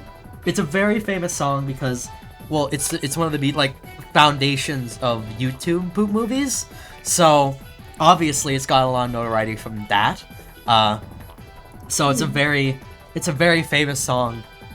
Even though a lot of people don't even know it's from Touhou, they just know it as like the funny Ran Ran Ru song. Literally everything at this point is from Touhou in my head. You wouldn't be wrong. And a lot of these songs in this game will go on to become like classics and staples of the series. September Dead Princess goes on to be very famous and exciting. Of course, You know, Owen Was Her. Beloved Tomboyish Girl goes on to be really, really famous and cool. Voile the Magic Library is another big one that everyone likes. Really, Touhou 6 is sort of the birthplace of the Touhou fandom, I'd say. It's where we really start to get like a base of people who are really into Touhou. Me included. But because this is the point where Touhou really gains some notoriety. Shoot 'em ups are already a much bigger thing in Japan than they are over here, since our arcades over here died out very quickly. But they're still going over in Japan. Japan still has thriving arcades that see lots of attention because of stuff like fighting games and the shoot 'em up community. So this new shoot 'em up that's like not an arcade shoot 'em up, but like, you know, it's like a computer shoot 'em up, and it gains its own sort of niche follow base, and it's sort of where the fan base, the seed of a fan base starts to really grow, and it's only gonna get crazier from here. And that sort of ends the Touhou 6 discussion, and I think that's a good place to have a little 5-minute break because I need water. Yeah, we should have a break around now. I feel like Touhou 6 is really impactful compared to all the other games, honestly. Like, I think it's one of the good ones, honestly. I think we should have that break for sure. How are you feeling, Trainer? How are you feeling, chat? Yeah, let's definitely get a little bit of stretch break, potty break, water break, important things. Yeah, and we'll be back to chaotic Touhou action. Hi, Hi, welcome back, and thanks for waiting, everyone. As you know, Lady Arcaders is an all-women's gaming collective. Lady Arcaders welcomes all women in gaming, speedrunners, developers, casual fans. You're all welcome. So we're back to BunniestBunRena's Touhou rant with me, mikaberry, and TrainerAnade, who's just chilling with you guys really in chat and talking about Touhou. Where were we, Rena? Take it away. Rena. Take it away. Yeah, we're yeah, with Touhou. Yes. No phones in class, alright? Very improper. I have to ask a question while we're coming back, actually. Yeah. Have I been butchering the name of Touhou? How do you say it? Touhou? It's either Touhou or Touhou. It's one of those. We use both. It's one of those. It's really... We're not Japanese, so we don't have to care. I understand. But we do care. We care quite a lot. I think it's Touhou. Okay. Which, for the record, by the way, I guess now's the time to reveal. Touhou literally translates to Eastern Project. That's the entire series name. Interesting. Because it's a sort of preservation of it's supposedly a sort of preservation of a Japanese myth. Well, the lore is heavy with it, and where were we? Touhou 6? Touhou 6? Moving on to Touhou 7. Yes. Because I've done enough talking about Touhou 6. It's one of my least favorite Touhou games. So really? I thought it was one of the best ones. I would not have guessed. I'm actually personally... I'm not supposed to get my personal opinion mixed in with the very academic language of this this lecture, but man, Touhou 6 sucks. Like half of the the majority of the final patterns have like no structure to them. They're just random bullet spread. It's really, it's not very fun. Not being able to see your hitbox isn't fun. There's some really uncreative patterns that aren't really that fun to dodge. But it's all because Touhou 6 is a very like old game, and I would honestly forgive it if it was like still in the PC 98 era. So like I don't know. It really isn't that bad of a game. It's fine. Okay. It's not that bad. It's one of my least favorites just because I don't have a fun time playing it. I started with 8, so you know, I'm too used to the modern conveniences. It was not me. Okay. It was me that was the zoomer the whole time. Ah, well. It's okay. Anyways, Touhou 7. Yeah. We're gonna keep talking about a lot of games in depth for a little bit, because Touhou 6 through 8 is sort of known as the classic era, within the Windows era. We're in the Windows era, and this subsection is the classic era. 6 through 8 is sort of like the beginning of Touhou as we know it, and all of these games end up becoming incredibly like famous within like the fan base. They become the sort of gold Touhou standard. All of the characters here go on to be like big fan favorites, and all of these plots become some of the most famous. And a lot of fan games come and revisit these exact plots. It's a whole thing. So as the basis for Touhou, it's sort of important to get very nitpicky down here, because otherwise the Touhou fans are gonna slaughter me. With Touhou 7, we get introduced to a few new places. You guys remember Hell and Makai, right? They're still here, but the afterworld, or the afterlife of Gensokyo, is a bit strange. There are a few places you can get sent to, and we'll get into how you get sent there later. It actually gets touched on by one of the games, so we'll get there when we get there. But there are a lot of different realms you can get sent to. There is Hell, of course, which we talked about. It's Hell. It's a very modern conception of Hell. There's fire, there's brimstone. It's a very not pleasant place to be. There is Heaven, which exists.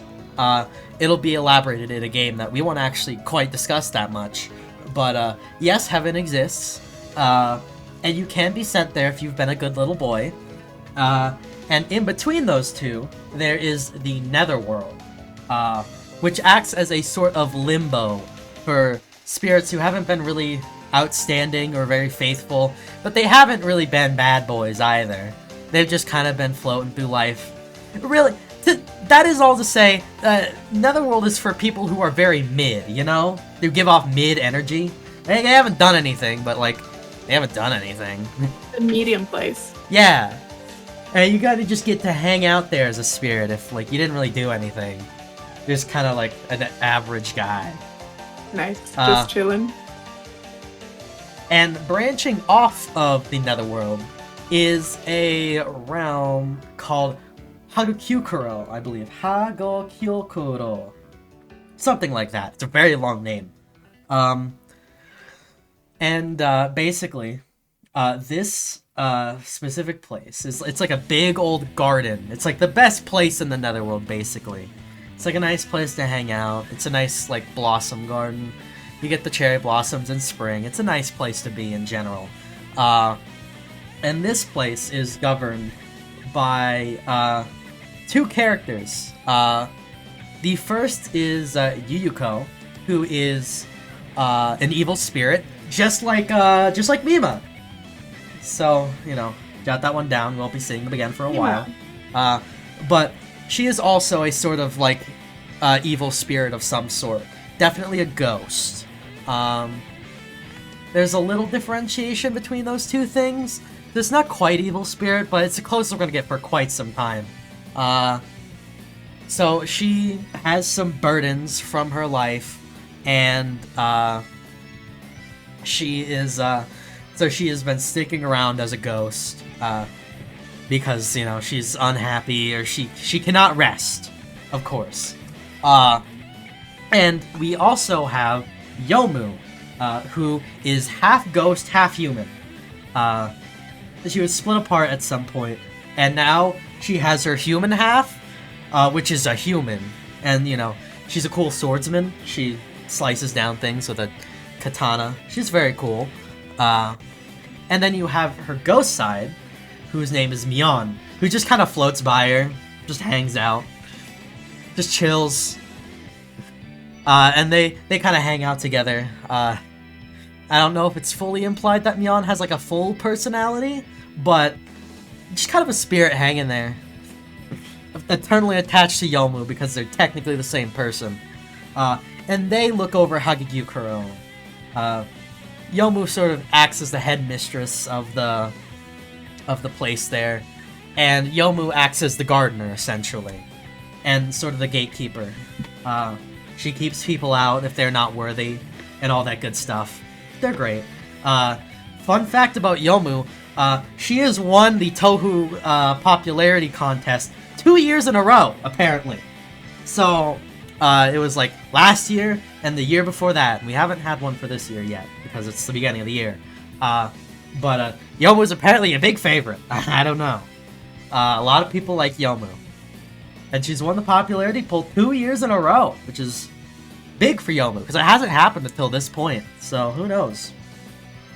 But,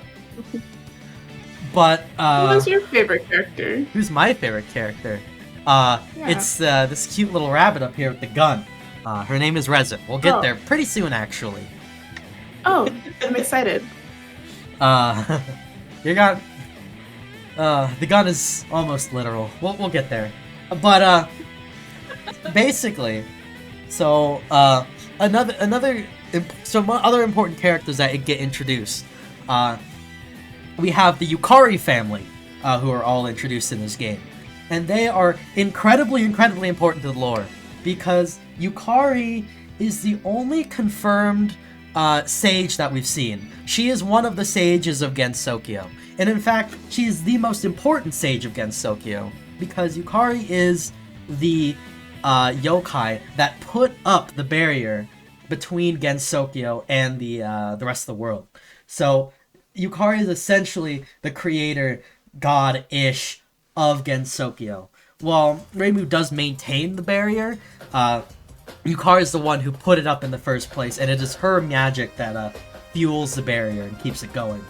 And of course, she's also one of the founders of the concept. So she's been there since the very beginning. So naturally, she's also one of the most powerful entities in the series that we've seen. She's like thousands and thousands of years old. It's a whole thing.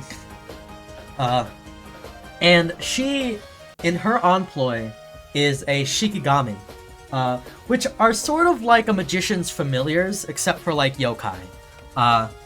They like, you know, they do tasks, they're kind of like servants, but they're also kind of like friends, you know? Friends that do unpaid labor for you. We're not gonna go into that. And so Yukari has her Shikigami, called Ran Yakumo, who sort of acts as like her, like does her bidding, sends out letters, I don't know, does the numbers on the finances, who knows. And Ran has her own Shikigami called Chen. So there's weird nested Shikigami thing going on with the whole Yukari family. And Chen does Ran's bidding. Goes over the taxes or whatever. And they'll come up in this game because they're actually important to the plot. And of course these characters are also big fan favorites, and they're very important to the lore, so of course they're very important to fans too. It's a very interesting thing that Yukari has. Yukari is surprisingly social, despite being a like 1,500-year-old sage of Gensokyo. She's good friends with Reimu. They hang out. They have a fun time. They'll play pranks on each other. She's also great friends with Yuyuko. They hang out. They crack jokes. They go out for tea. Very strange. I love it though. I also love it. They're great. So the plot of Touhou 7 is a little convoluted. Basically, in Hagukyokuro, there is this giant, like, blossom tree. And underneath that blossom tree is a corpse. And whose corpse it is, nobody knows. But Yuko is feeling kind of cheeky and decides that she wants to sort of collect all of the spring energy to sort of push it into this one tree, let it like blossom the beautiful cherry blossoms of spring as a sort of gambit to try and resurrect whatever corpse happens to be under the tree. And Yukari gets on this by sort of blurring the lines between life and death. Yukari's ability is that she has the ability to sort of manipulate borders, which is really vague. But what that sort of means is, in the context of Touhou, borders are sort of diametric opposites. Think light and dark, water and fire, life and death. And she's able to sort of manipulate these balances, which is why she was able to put up the barrier between Gensokyo and the rest of the world. It is a border of the natural and the supernatural, which has been clearly defined. So, you know, Yukari sort of like, it's like, ooh, and sort of blurs the lines between life and death to sort of rile up the spirits, rile up the spring, and get this body up, and all of that good stuff. And so, of course, because spring isn't arriving, and it's like, I was like looking at their watch, it's like May, guys. What gives? And I figure something's got to be up. Someone's got to be messing with the seasons. So it's up to Reimu to go put an end to that. And alongside Reimu, of course, we have Marissa, but Sakuya Izoi from the Scarlet Devil Manor also becomes playable.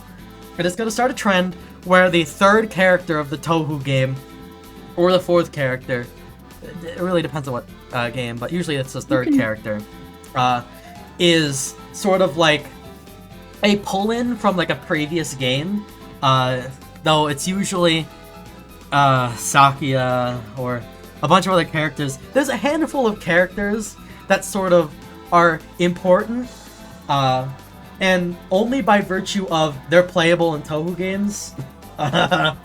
So it's gonna be a handful of characters that have that temporarily get main character status, and Sakuya is going to be one of them because she becomes playable in this game. So she is officially inducted into main character status, and now she is one of the big girls. So congratulations, Sakuya, you made it. Good job.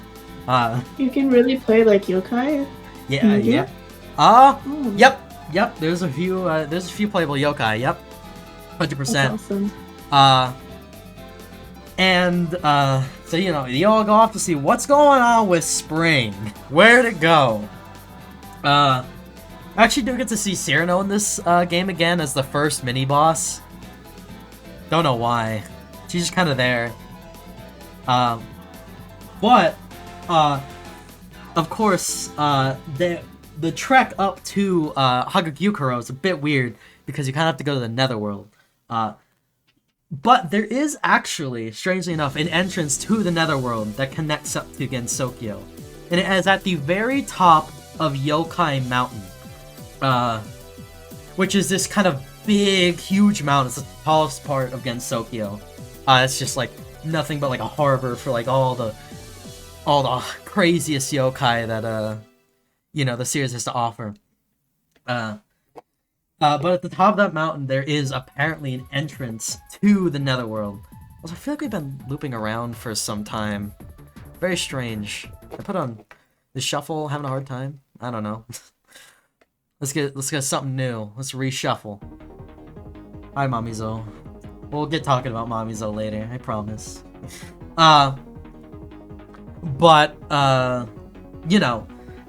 There is an entrance to the Netherworld that is connected to Gensokyo. Though it is a very important distinction that Netherworld isn't part of Gensokyo. It is connected to Gensokyo, but it is not a part of Gensokyo. It is a separate realm of existence.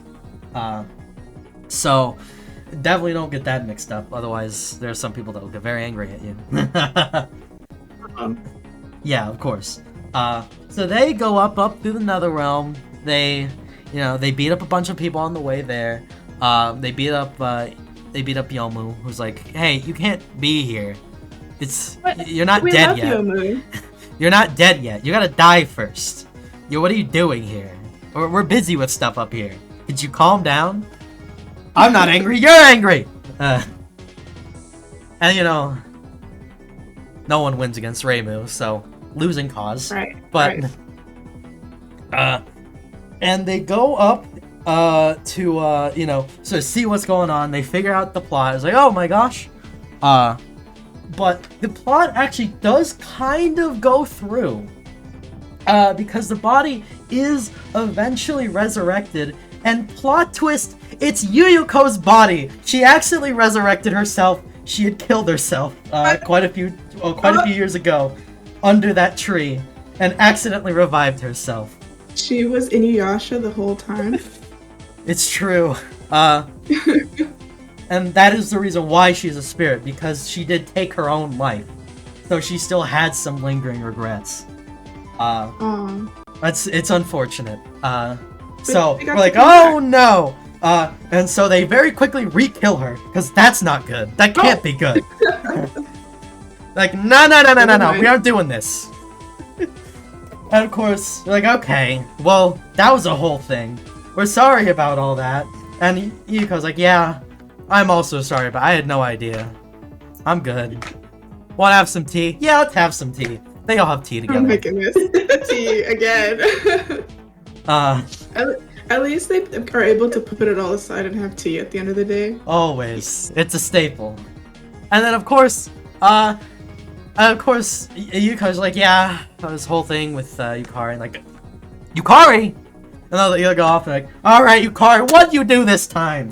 It's like, oh, I thought I'd do a little trolling. That'd be funny. I knew it was her under the tree the whole time. I thought it'd be funny if she found out. No. Like, It was Yukari! Yukari! You can't be doing that. He's like, you're right. It was, yeah, you're right. I'm sorry, Reimu. And then, like, alright. Wanna go back and have some tea? Yeah, let's have some tea! Trying to Have get tea. Have some tea together, and all is well. The best way to stop fighting. Just have some tea with your opponent, obviously. Of course. And I mean, that'd be better if she found out herself. It'd be kind of weird if I just told her, like, oh, okay, yeah, I don't know. Yeah, I mean, but did you have to, like, steal the entirety of Spring? She's like, no, I mean, not really, but, like, I don't know. That won't happen again. Alright. Hug it out. So that's the majority of the plot. Yeah. Actually, interestingly enough, Touhou 7 is the most popular game with score fiends like me. What's a score fiend? People who love high score players. Score fiend. I see. Yeah. Roadkill Revenge says hot drinks of peace. Of course. Let's see. I think we should draw Yomu. Yomu is pretty cool. So 7 is the best out of everything? For scoring, absolutely. It's got a very intricate system, actually. Interesting. Because you're trying to get all the spring back, you can collect spring. A lot of all the enemies drop a little bit of spring, and it goes to a counter. The counter, and this is all going to be a super simplification, so edge cases will not be covered. I don't have time. But it goes to a counter called the cherry border, and once you fill it up, you get this magical border around you, and basically it'll protect you from one hit. If you get hit once when you have the border up, you'll survive. It'll be nice. It clears the screen. It's a whole thing. But if you survive with the border, you get a bonus, and that bonus is based on how much additional spring you get while you're in the border. And just to make things even more complicated, you can also get spring by grazing against bullets. So you are heavily encouraged to get very, very close to bullets without touching them. Kind of like being cheeky in the game. Yeah, pretty much. Boink. Let's just draw Yomu. She got a skirt. She got the boots. She got them. Yoink. Got like a weird thing going on. But so for that reason, there's a lot of flexibility with how you score the game, and it's become sort of like the world record history of Touhou 7 on its own is like a whole other thing. It's like a whole other thing to discuss that we will not have time for. And unfortunately, I can't go into it, but it's really interesting how many developments the game has gone through just because of how open-ended its scoring is. There's a great video on it, I believe. Let's see. He almost got like a weird melon cut. Which I only call melon cut because I see cats wearing watermelons. I have this exact haircut. You know the ones. She of course has to have something on her head, because there are no Touhou characters without a pretty something on their head. She's got like a... Alright, they all have hats. She's got her little thing. Got those spirits. And we can... Bro, what are you doing here? And, so Touhou 7 has this whole other side to, the Touhou fandom that actually play the game like it's supposed to be played. Like they actually, try and, engage with the game's, systems, which is crazy. Because they don't do that with any other Touhou games. Big sword. And, It's super fascinating. I really highly go check it out because I do not honestly know all the intricacies. But yeah, that's sort of Touhou 7. And we'll draw Neon here. Little spirit self. Look at that little guy. I'm gonna make him say bruh. So literally, this is the one you play if you want to flex your score. Yeah. Yomu's looking great. Right. But Yomu ends up getting hurt, or they end up okay? Do they have team with her? Yomu's fine. Yomu's fine. Okay. He's a little peeved off about the whole situation. Was like, okay, I guess I'll drink some tea or whatever. And she joins in. And she she'll actually become playable in the next game. So that's exciting. Though the next game is the one exception to like the 3 or 4 playable characters rule. I believe there's 12 total combinations of characters you can play. So it's a whole thing. But Touhou 8, moving on, is sort of the last game in the Windows era. But we're not gonna go there yet. We're almost gonna go there. We're going to stop halfway, like right here. Intermission? Into Touhou 7.5. 0.5. Yes, Touhou 7.5. This begins the naming convention of the spin-off games. Because Touhou has spin-offs. And this is the first one. It is called Immaterial and Missing Power. And we are going to be talking about them a lot because I don't have time. But Touhou 7.5 is a fighting game developed by Tassifro, or Twilight Frontier. It goes by a lot of names. It's a small little doujin group that makes these sort of fighting games. They've done other stuff in the past. In fact, they end up doing a lot of work, official and otherwise, for Touhou. They are also the creators of Megamari, I believe, which is a crossover of Touhou and Mega Man. Very interesting game. Oh. I actually do recommend it. It's very fun. And it's good. And Neat. I believe they also do Super Mario World, which is a crossover of Touhou and Super Mario Brothers. So That's awesome. it keeps going. But this is where the company starts officially doing work for the company. The company being Team Shanghai Alice, being one guy, his name's Zun.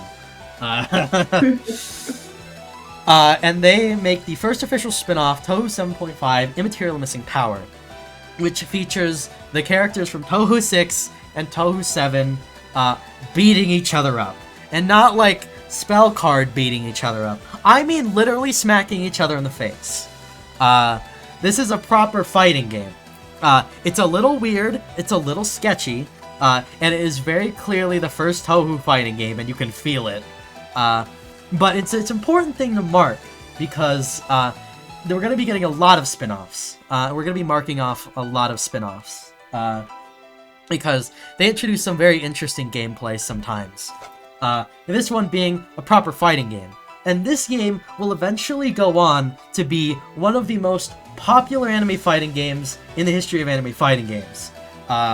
Specifically, this game gets elaborated and then DLC'd on until it is Touhou 12.3 Hiso Tensoku, which is way farther over here in a second era, like a second Windows era.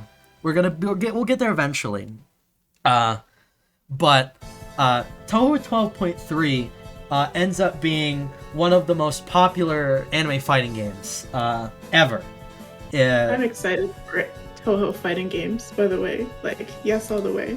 Oh yeah, if you think that the series is interesting to you and you don't care about shoot 'em ups, but you do care about fighting games, go play 12.3. It's not only free, it has rollback, and it's got an easy matchmaking system. So, and while this has all been added by the community, it's all really easy to install now. So it's like a one-click install. You get all the characters, they get all set up. and it's a whole thing. But we can't talk about these games today. I just don't have time.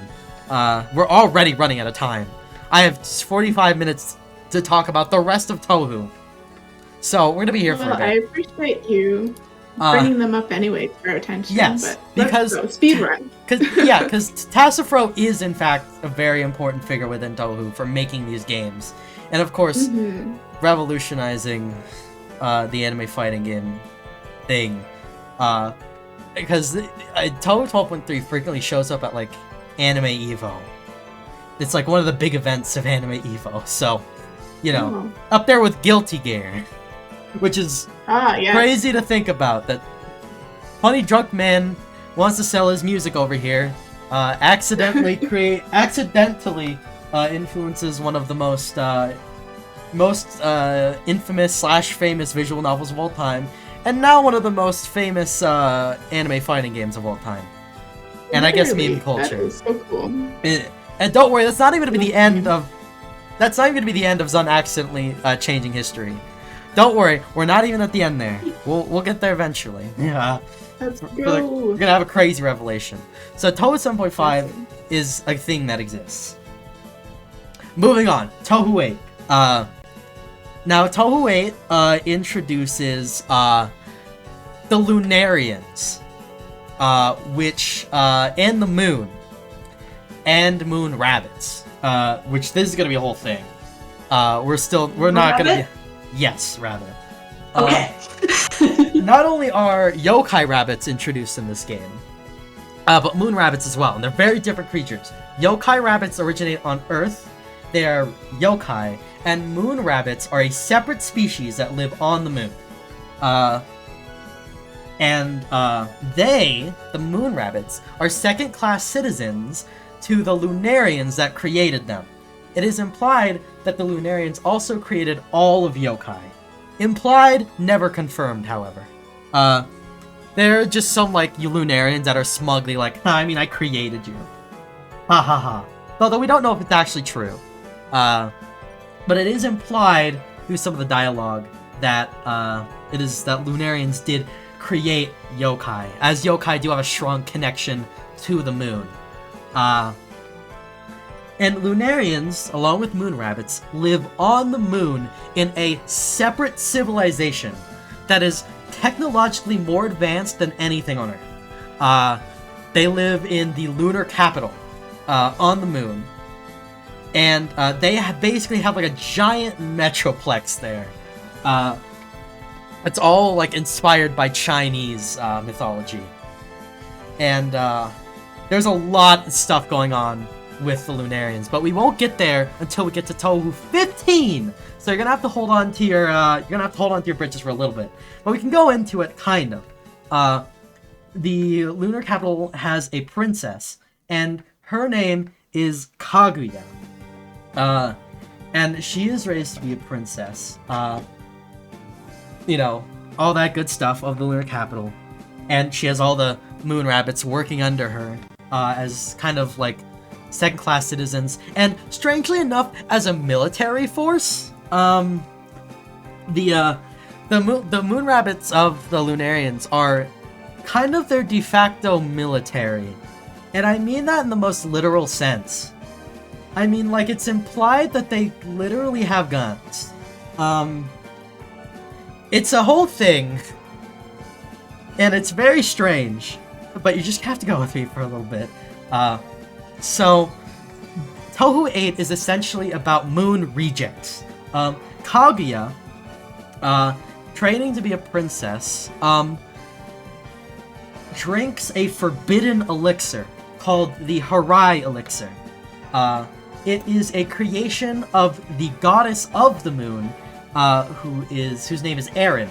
And she is sort of like the goddess of the moon. She is all things moon. It's implied she is even a part of the moon. It's a whole thing. And she is also the ultimate doctor, or like the ultimate pharmacist. She can make an elixir to cure any illness. And at some point, she eventually makes the Harai elixir, which makes you immortal.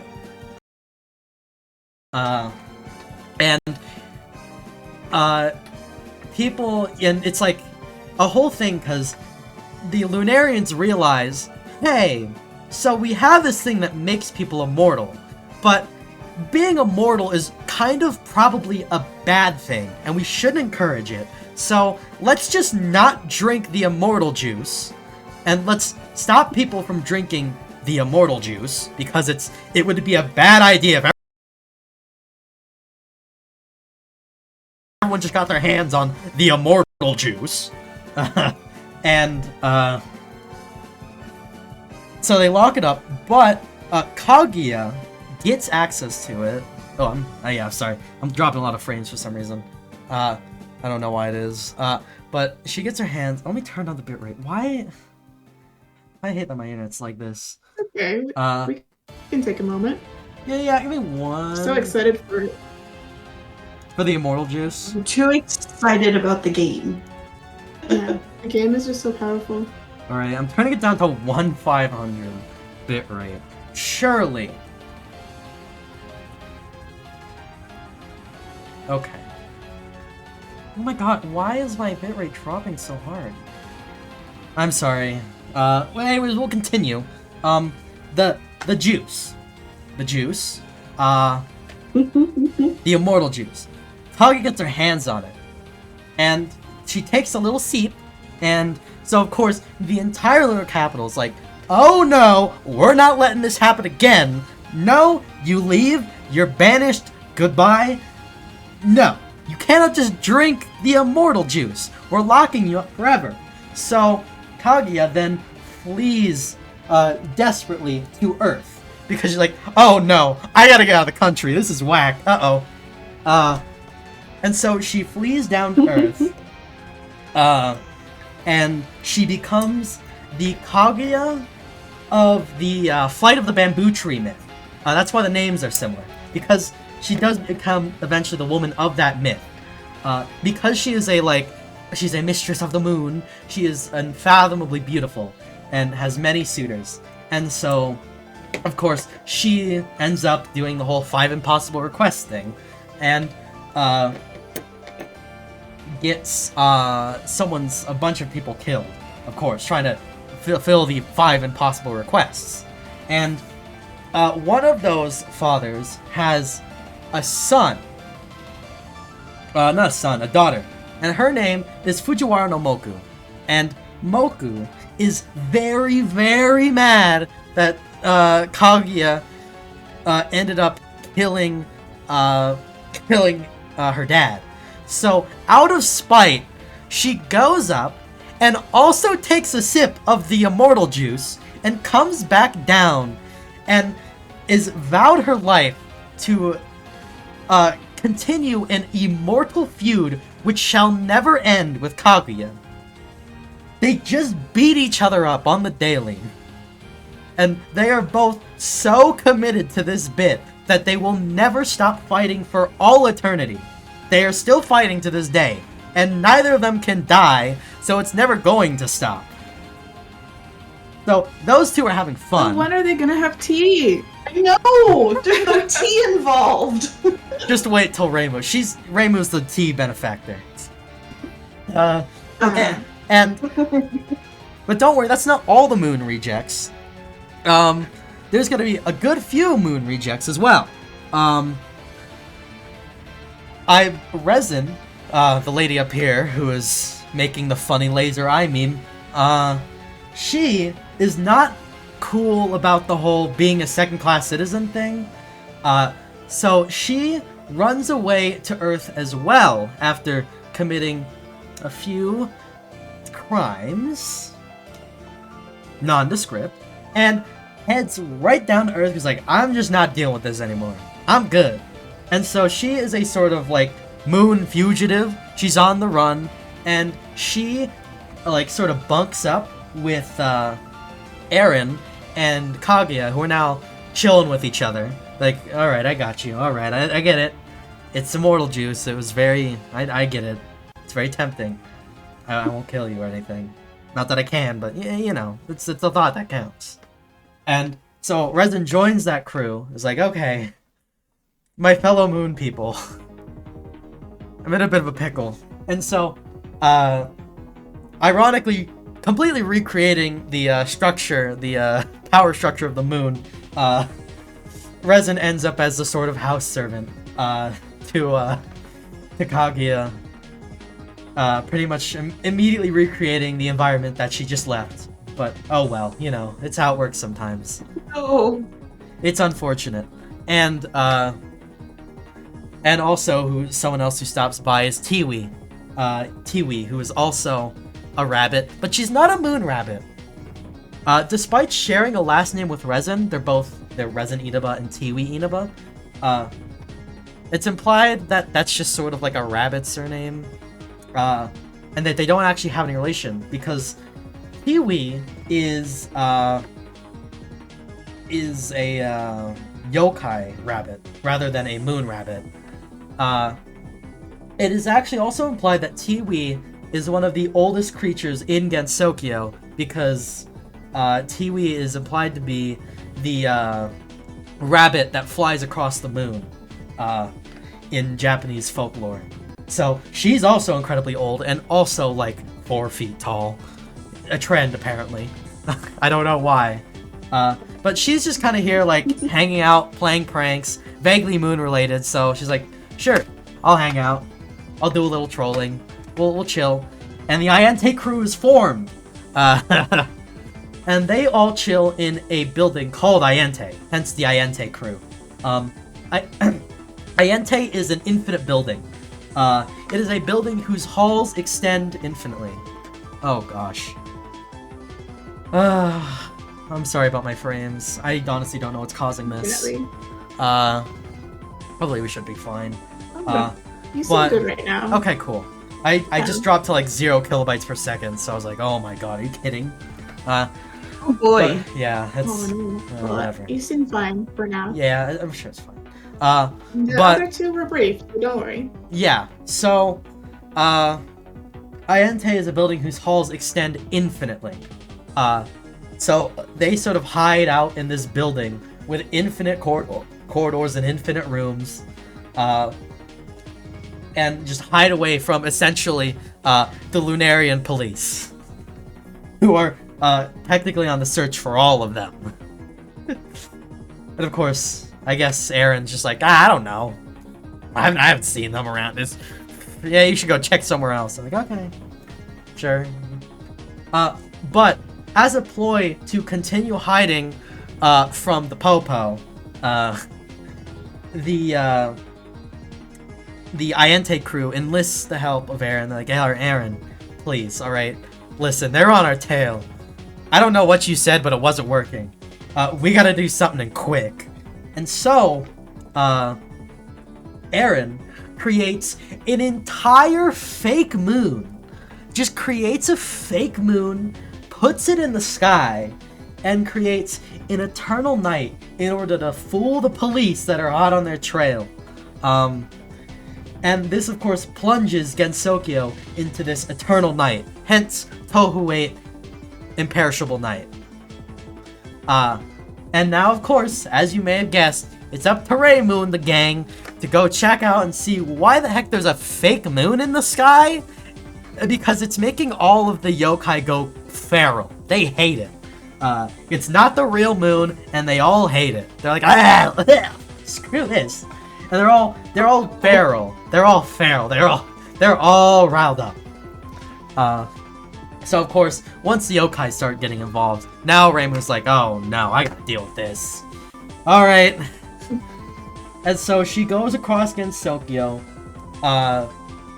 to sort of go and beat the heck out of whoever just put a fake moon in the sky.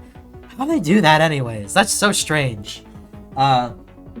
Thankfully, the actual plot of the games is very easy to cover, because it's Reimu goes up to the culprits, is like, hey, could you not? They're like, no, I kind of want to keep going. And then Reimu beats them to a pulp. Like, well, darn. Yeah, I guess I should stop. I guess I'll stop. And so, you know, Reimu goes up, flies to Iante, finds him eventually. It's like, Kaguya! It's like, sorry. I just don't want to be in prison for the rest of my life. It's like, that's not an excuse to put up a fake moon in the sky. It's like, yeah, you're right. I guess I'll quit that out. Sorry, Reimu. Alright, come on, you want some tea? Yeah, let's do some tea. And so they have tea. And everything is okay. Except they're still on the run from the police. That never gets resolved. Their lives are just made infinitely worse. So, no tea for the police? No tea for the police. They don't show up. That's their loss then. Kaguya's like, yeah, I guess I am just kind of on the run. And you're not gonna help me out? No. Okay. Well, grade's pretty good. That's cool. Gosh, put the moon in the sky forever, you know? That was kind of neat, but it's okay. We can have tea. And they talk it out. And like, yeah. Okay. Alright, anyways, I'm gonna go back to, I don't know, beating up Moku or whatever. And they're like, Moku? Who's that? I was like, well, she's kind of dangerous. She beats people up. Annoying, really. Like, she's like, okay, I'm going now. I gotta go run from the moon police. I can't really stay here. Okay, the bye. Anti-thief moon police. And I guess they all just collectively dare each other to go out and just, like, poke Moku, see how funny it would be. And that's the entire plot of the extra stage. It's like, I double dog dare you to go poke Moku and see what she's about. It's the entire extra stage. Oh. It's hilarious. And so they fight. And they're like, that was a really dumb dare. Yeah, that was kind of a dumb dare, huh? Yeah. Well, alright, it was nice meeting you. Oh, yeah, nice meeting you. Everyone come by and have some tea. Alright, cool, we'll see you later. That's the entire extra stage. It's very silly. Touhou 8 actually has a pretty weird scoring mechanics as well. It's not super relevant because it's not a really great scoring game anyways. It's actually interesting because it's everything besides the scoring that's really interesting about this game. Instead of like 3 playable characters like sort of the rest of the series, as I mentioned, there's a total combination of 12 playable characters. The 4 like character slots, they are separated into teams. So you have like usually a yokai and a human that are teaming up to go fight whatever's going on with the moon. The first team with Reimu is Reimu and Yukari, who are like, yeah, maybe that might be fun. Beat some people up. Let's go for it. Yukari's like, yeah, I love beating people up. I love doing a little trolling. You know me so well, Reimu. And so they go off to beat a bunch of yokai up and get to the bottom of it. The next group is Marissa and Alice from Touhou 5, actually. She's one of the only characters that survived the Great Exodus. She actually appeared in Touhou 7 as a boss, but I really feel like she comes to her stride here as a character. It is implied that Alice and Marissa have actually some sort of like history together, because they are both magicians. Though I believe Alice is also a magician by birth rather than a magician by trade. So it's implied they like do studying together and they hang out a little bit, and they're sort of like frenemies. Frenemies. Yeah, a little bit. Like they like hanging out with each other, but they also like sparring a little bit. Alice's deal is that she uses dolls for all her magic. So she all of her like spell cards and stuff, they all involve dolls. She's really cool. And it's great because this is her last official appearance, so enjoy her while she's here. But they team up. They're like, I love beating up yokai. Not like like Reimu beating up yokai, where it's sort of like her job and she doesn't really do it. No. I love brutalizing yokai. Like, you want to go do that? And I was like, yeah, sure, why not? And they go out purely for the sake of exterminating yokai. And they just happen to stumble into the whole Eternal Night thing. They accidentally fall into the plot while trying to essentially go on a hunting trip. It's very funny. Because they have no idea what's going on. The next team is Remelia Scarlet and Sakia Izoi. So they're back, of course, cementing Sakia as our main character, one of the big girls. Good job. Very nice. And oh my gosh. Oh, let's go. Yeah, let's reshuffle since apparently we're getting a weird loop again. But let me get back to my paint. You sort of already have a resin drawing here, so I'll just keep it there. But they are going out because they're like, well, this is really convenient for me as a vampire. I get to walk around all I want. That's great. I think this is sick, actually. I don't want to do anything. Sokka's like, come on. I mean, you still kind of gotta apologize to Reimu. I know you had tea and everything, but like, this is clearly an issue. She's like, no! Okay, fine. And so they go off begrudgingly to go see what's up, because this is sort of Remelia's, like, thing. She's supposed to be out at night, so who better to tackle it than a vampire, right? So they go out and try and deal with the Eternal Night. And of course, our last team is Yuyuko and Yomu. And this will be Yomu's official induction into the big girl category of playable characters. Though it won't be officially cemented until later on. But this is her official induction. Good job, Yomu, you made it. You're a big girl now. Good job. Welcome to the club. Unfortunately, Yomu or Remelia won't show up ever again as playable, so, you know, it's just one of those weird outliers. But they go out, because, like, the moon is like, okay, well, I need to, like, do stuff in Kagekukuro, and this whole Eternal Night thing's kind of messing with the plants and stuff. It's like the spirits are really wild around here. We gotta deal with it whether we like it or not. And so they go out to deal with it, whether they like it or not. As you can tell, the Touhou main cast are actually very begrudging when it comes to solving incidents. They're like, I guess. I don't know. It's Friday. Whatever. And interestingly enough, this game has multiple endings. Because Ayente is such a winding road and like such a nightmare to go through, you can actually go the wrong way in Ayente. Your first time through, Resin will successfully mislead you into following Eren instead of Kaguya, and she'll just be like, "It's too late. Sorry, you missed. Kaguya's a few doors back." So I'm kind of cementing this into place. So you wanna chat? What's up? How you doing? And so then you can go beat up Eren, but it won't do anything. And it's implied that, you know, the Eternal Night will continue for some time. But the second time around, if you can actually have the option to follow Kaguya instead, or you can actually get to the bottom of the incident and actually properly finish it off.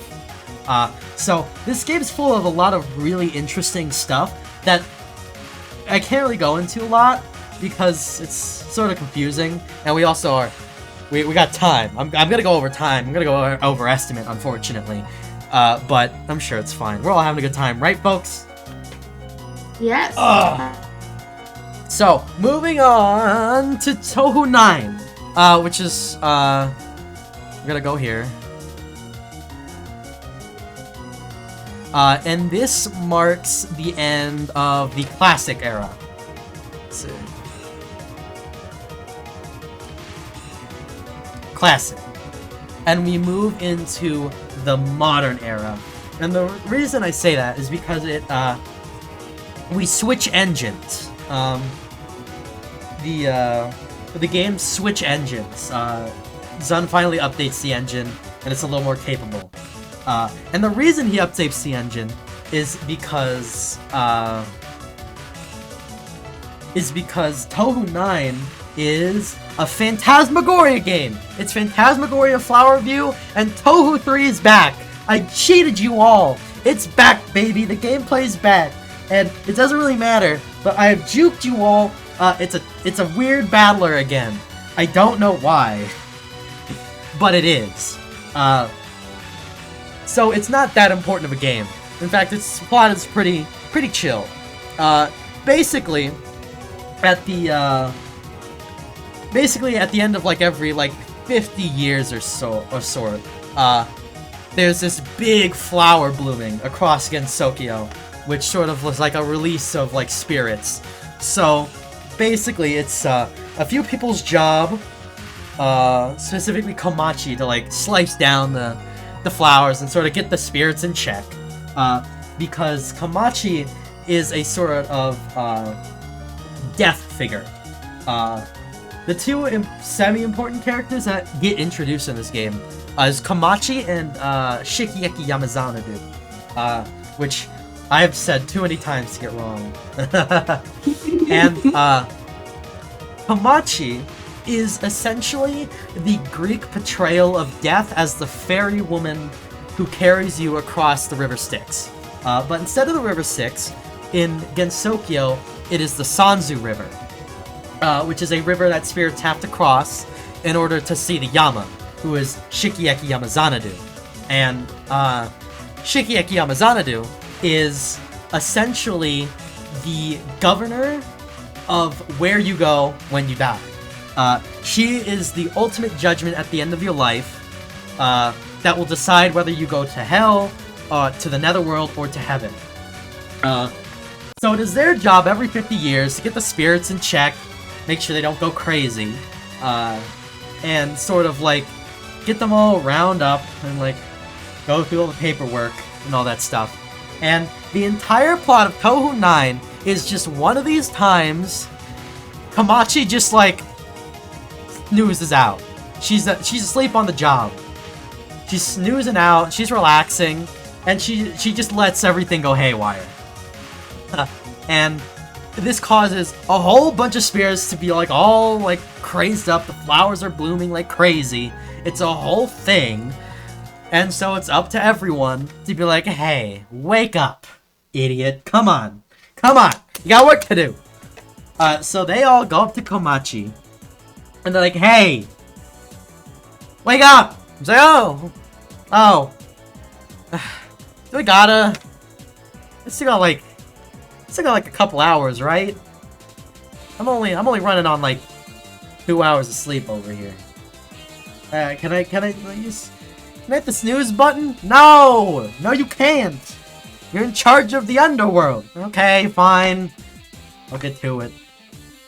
And of course, then Shikieki just happens to be around. Is like, oh, Komachi, you idiot.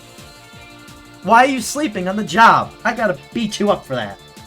Anyways, while you guys are all here, I'm going to judge you for all your sins.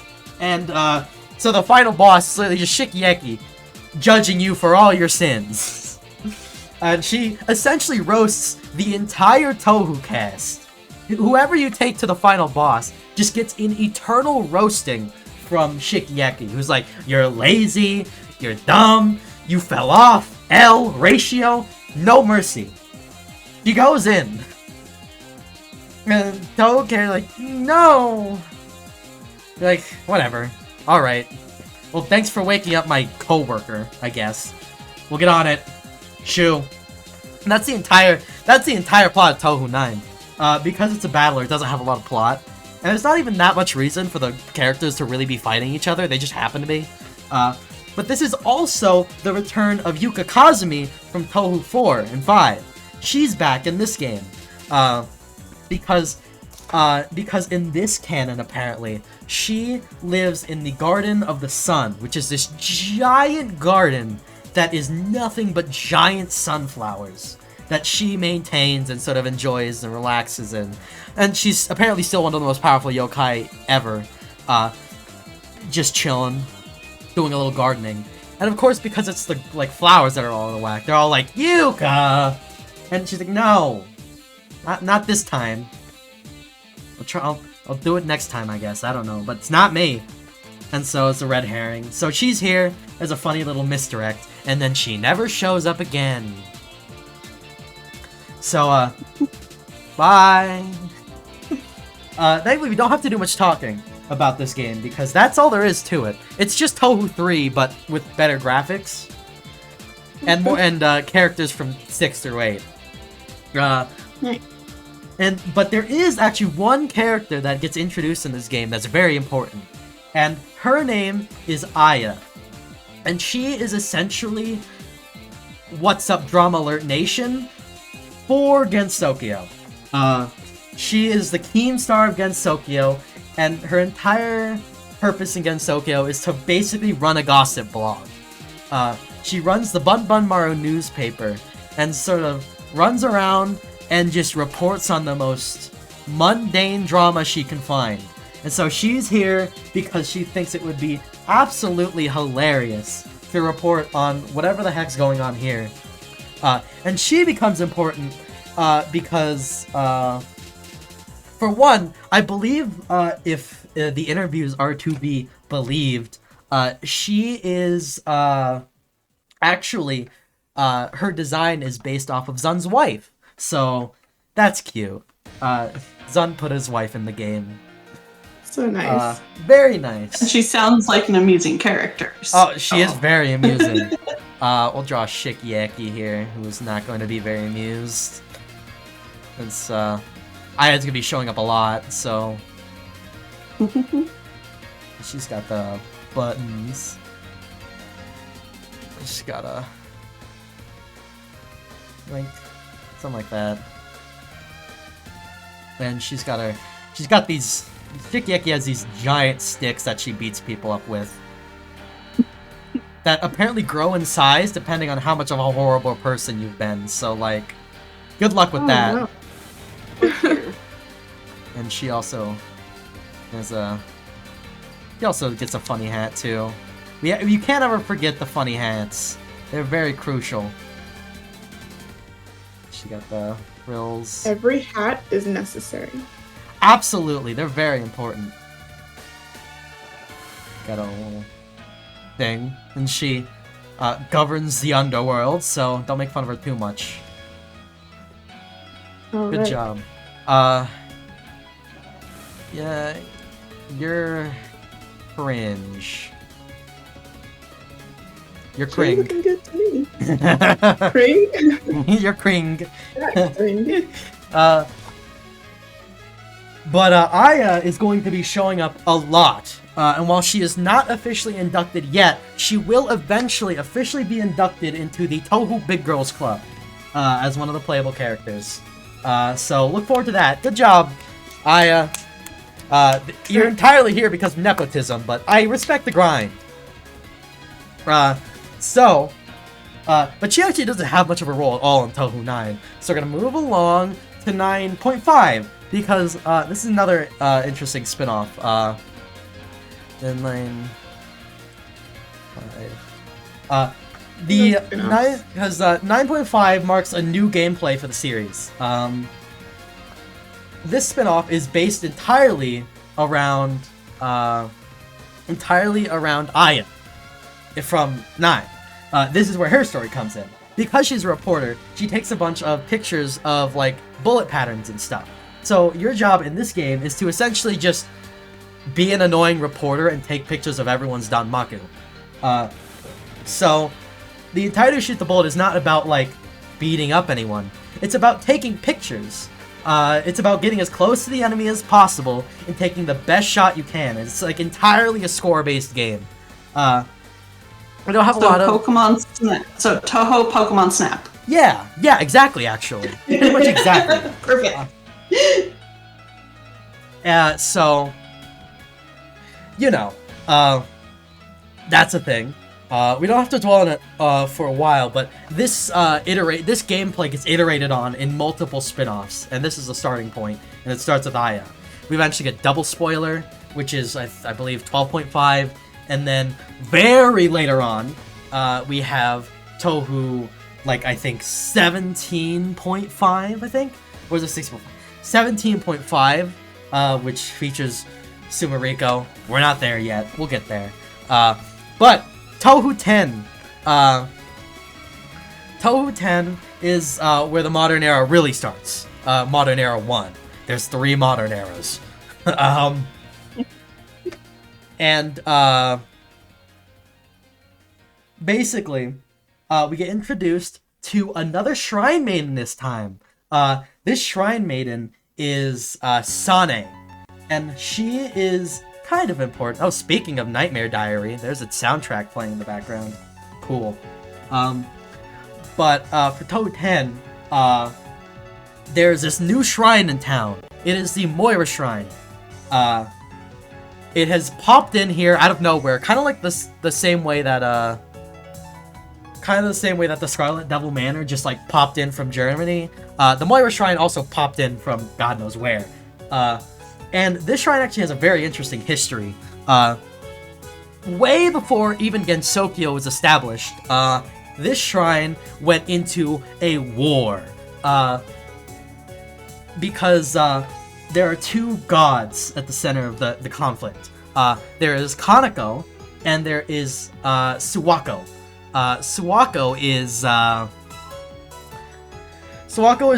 like, I believe she's like a god of like iron or something. And she is defending the shrine from an invading god, Kaneko. And they have this giant 1,000-year war over the shrine called the Suwa War. And yeah. And so basically, this whole thing comes down to like one big fight where Suwako, Moira, comes like with all these iron rings and iron weapons and stuff, which Kaneko like rusts down to nothing and takes over the shrine. And so the shrine's in a bit of a weird spot because it's still the Moira Shrine, but Suwako Moira is no longer the god of the shrine.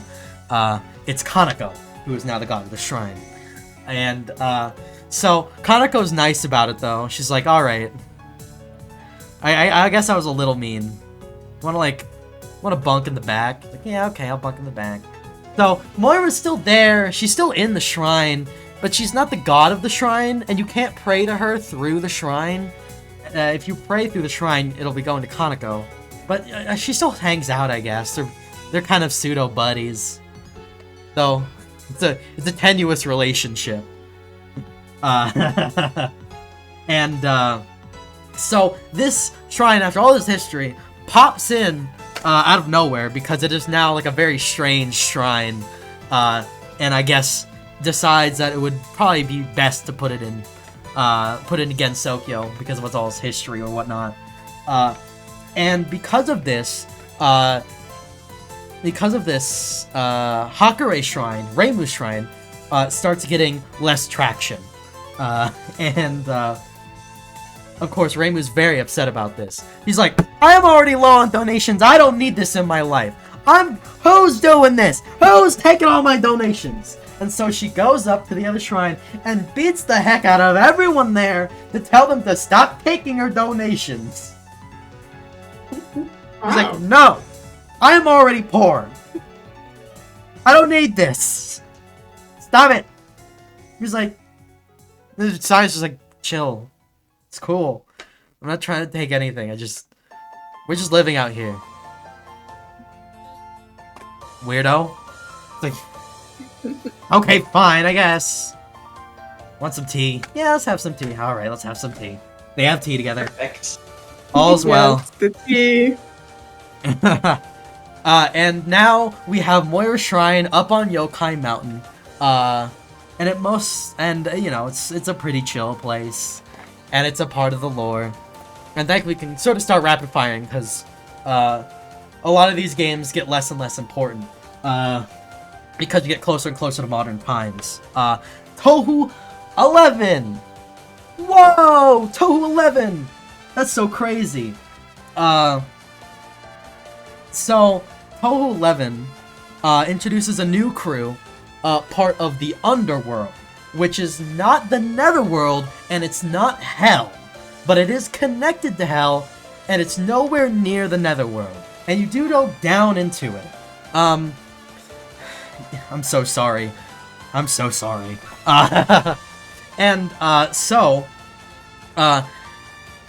There is some spirit mishaps once again. It's always the spirits. I don't know why. It's either the spirits or it's the seasons. It's always one of them. And so spirits, there's a giant geyser that is spewing out spirits. And it's coming from the underworld. And, of course, you know whose job it's gotta be for that one. The deal with this place, in the underworld, is sort of like a place for, very strong creatures to gather. Sort of kind of like Makai was. And, so like a bunch of Oni and stuff, that's where they live. They live in the underworld. And down in the underworld, there is a sort of, palace called the, like, Spirit of the Earth Palace. Or just the Earthen Palace. And there's a few people down there that sort of run hell a little bit. Like, run kind of hell.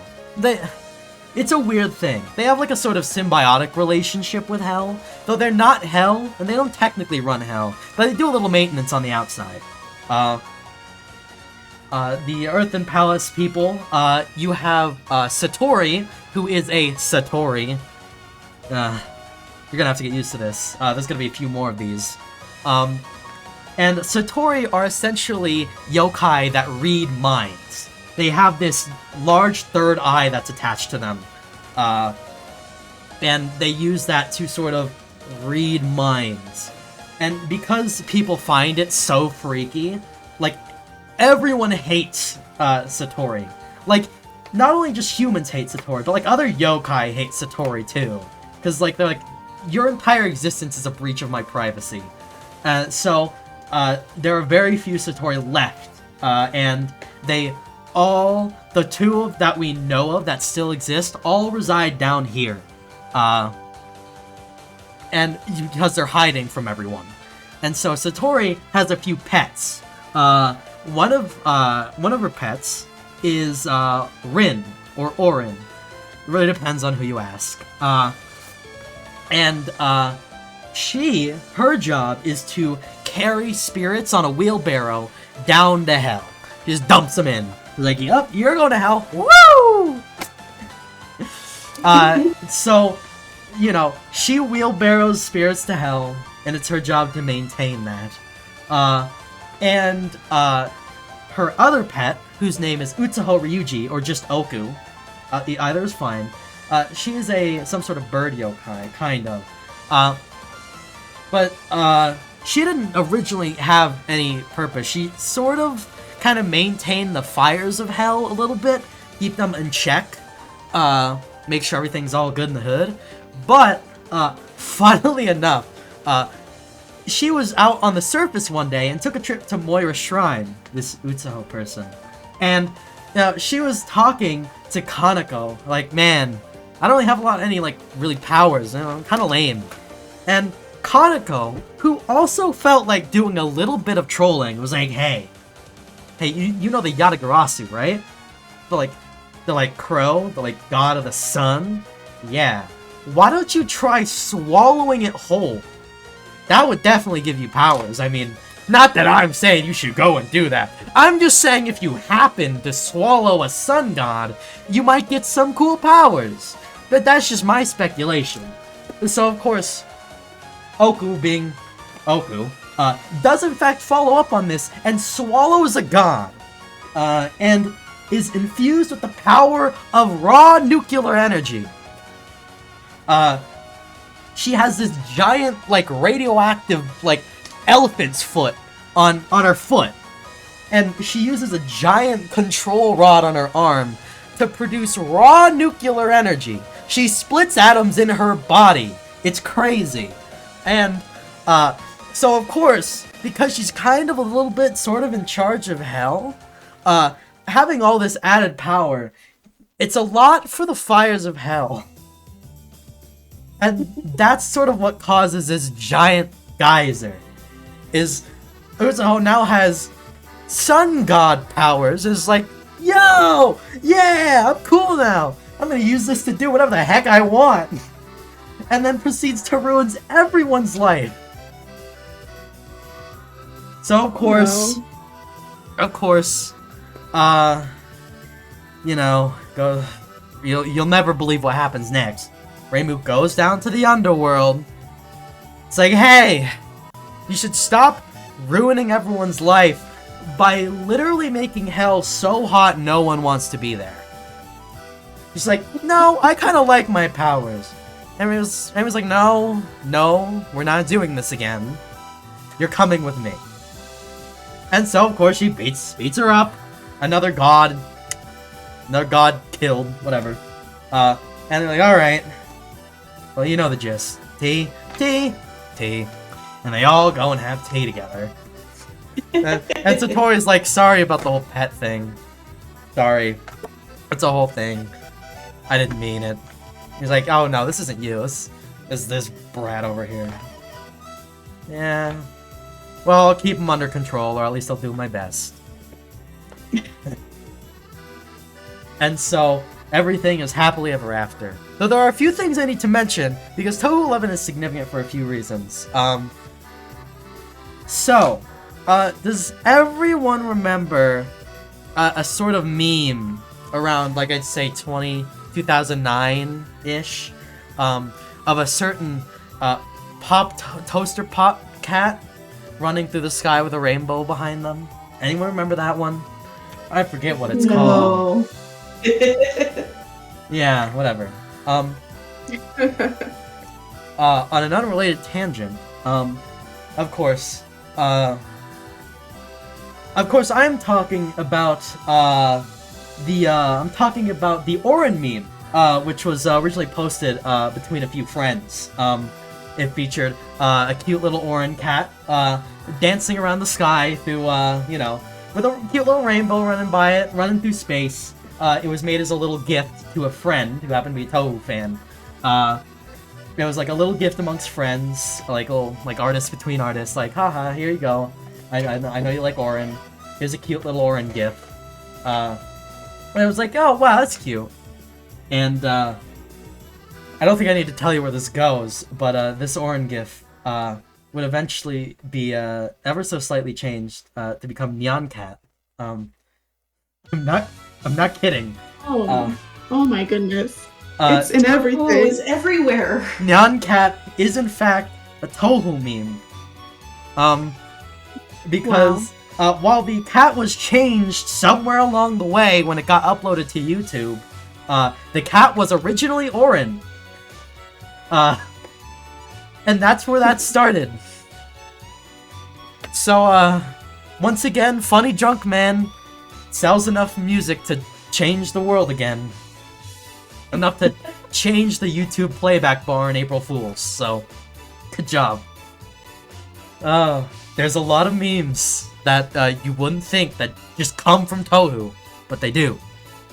And speaking of memes, a little slight side tangent about like a meme you might need to know when it comes to Touhou, and it's 9, just number 9. And it is a meme that comes from Touhou 9, but not for the reason you think. So in the manual of Touhou 9, there is a diagram that sort of shows like all the elements of the game. It's like a screenshot with Cyrano in it, and it sort of like shows the, shows like the playfield. But in that manual, canonically, there's like Cyrano is like part of like the you know those diagrams of like whatever's where like you've got like the list of things and they're all like labeled on the diagram, like the numbered list, that, right? Sure. Yeah, where it's got like the by the way, I'm sorry I stopped drawing. I realized I kind of gotta hurry up here, unfortunately. But yeah, it's got like little bars like this is element 1, this is element 2, and this is element 3, right? Those kind of diagrams. Yeah. So Cyrano's on one of those diagrams as part of the playfield, and she has been labeled officially in the Touhou 9 guidebook as idiot. Oh It's like right next to her body is like number 9. Idiot. Baka. And so, despite Cyrano never actually truly being, she was cemented as Gensokyo's biggest loser since that day. And just the number 9 has been definitively associated with, firmly associated with Cyrano as the full indication of her true idiocy. And the 9 ball, of course, in turn, has been a sort of label of intern idiocy in a sort of playful sense. And it's everywhere. It's everywhere. It's everywhere, and it's the reason why Cyrano is as popular as she is. And she'll keep showing up in these games after this. She keeps showing up in like the weirdest places. It's very strange. So our next game. Now that we're done talking about memes, so Touhou 12. Oh gosh, we're gonna be so over time. I'm so sorry. And so Touhou 12. This plot's insane. So we're gonna be here for a little bit, but not too long. Touhou 12 basically follows another strange group of people. A strange group of Buddhists, strangely enough. Which that's gonna be a whole thing in the immediate next game, but we'll get there. Ugh. And so this group of Buddhists, basically, they are trying to free their master, whose name is Byakurin. And you know where she is? She's in Makai! We're back! Makai made it! Makai survived the Exodus! She's in a remote part of Makai called Hokai, which is sort of like Makai 2. It's like Makai, but everything's been ramped up to 1,000,000, and it's sort of like a prison for the most powerful creatures that the world has to offer. It is like this sort of like recluse, this like reclusive spot for like the most like dangerous people.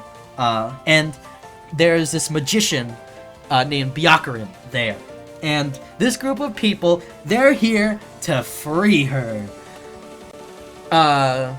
They're here to free her from Makai, to take her out of her training.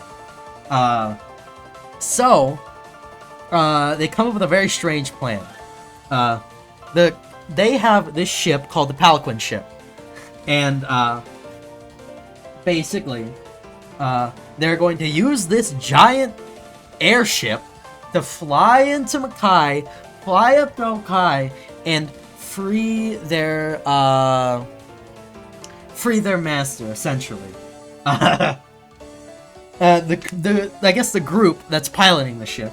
We have the pilot, who is Murasa, who is a ghost, kind of like Yuko. She is a ghost. She is reportedly a famous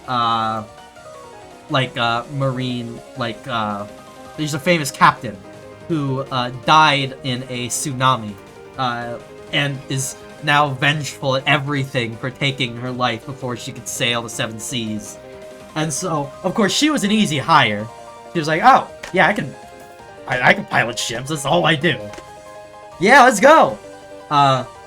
We have, the sort of mastermind of sorts, Nue, who is a Nue.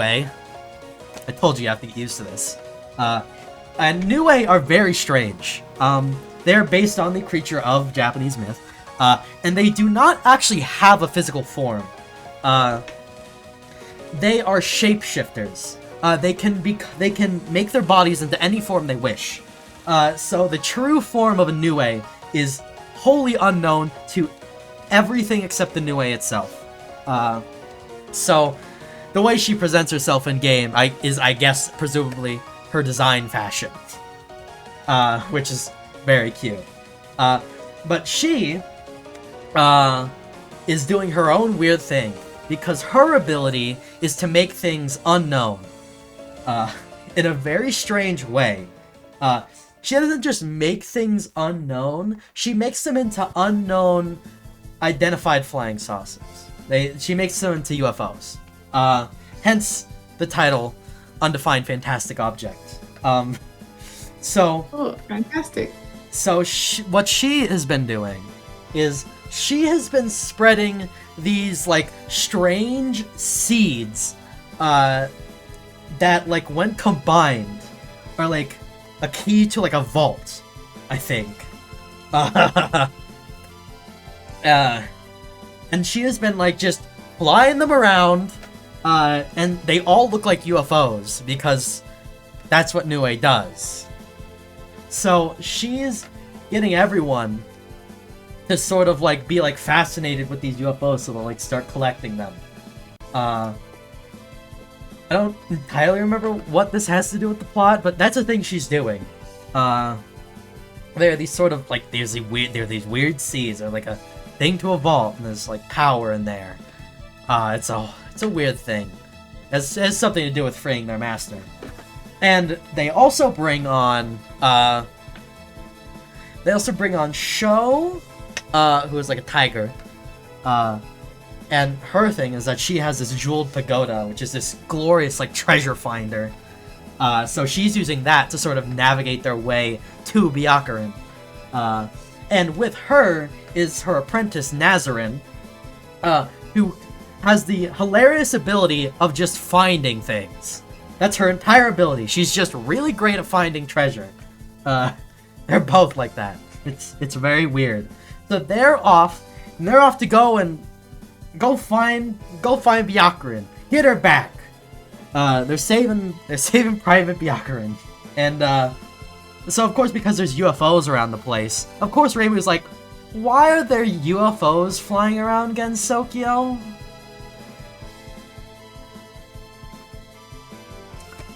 And of course, you know what she's off to do. She's off to go board the Pelican ship and see what the heck is going on.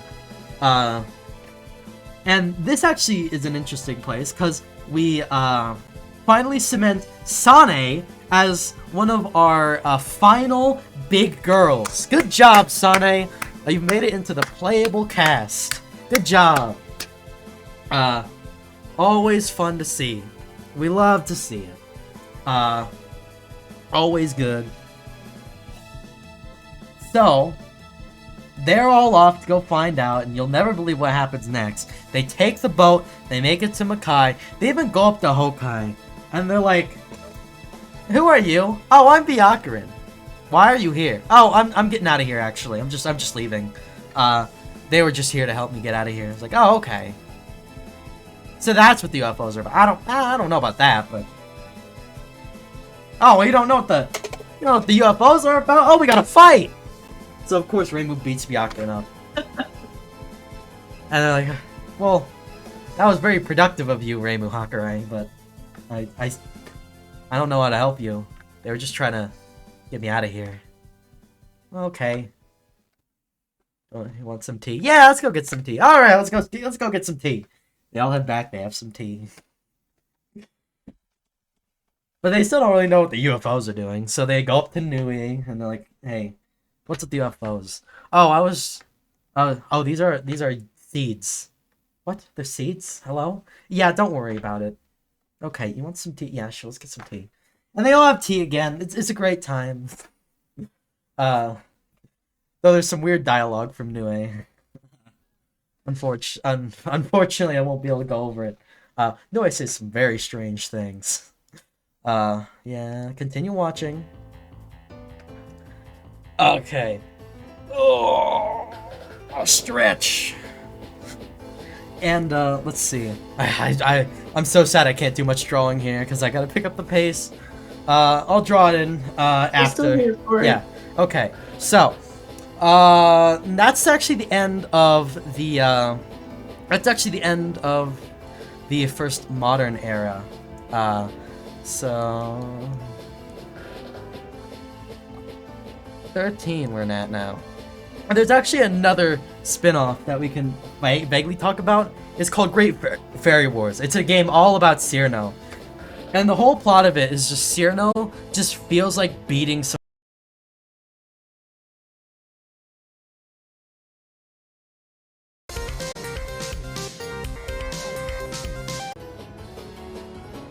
Hi again, everybody. Sorry for that. We can get right back to our Touhou rant and waste no more time. We just had a moment there, but hope you're still on board because we all are too. Oh yeah, for sure. I'm drawing a quick Sane for 10. She's hanging. She's got the dots. Wonk wonk. She's got a frog in her hair. Actually, it's very interesting. Whee! We got long hair. I remember her. Is she the one with the sunflowers, or is that someone else? No, she's got frog in her hair. She bonk bonk bonk. She controls the wind. Actually, it's very strange. She's a wind. Though not really. Sane's actual true ability is probably also one of the most broken ones. It is to create miracles. If anything has a low probability of happening.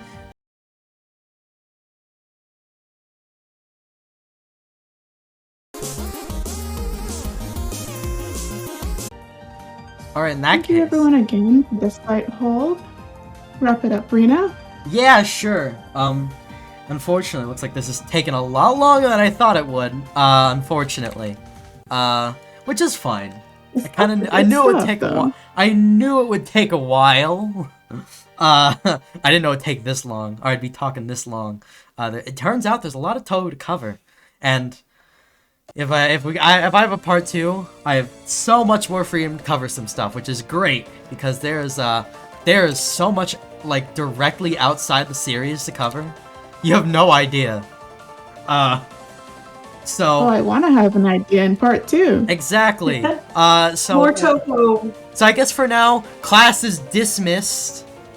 We're in break now. That doesn't mean, and just in case, alright, I'm not gonna have any pizza next time, so you better take some while you have it. Alright? I've still got 4 slices here for any takers. I don't know. You guys didn't seem that enthusiastic about the pizza. I can't believe it myself, but it's fine. Thank you, Rena. No, but thank you all for hanging out.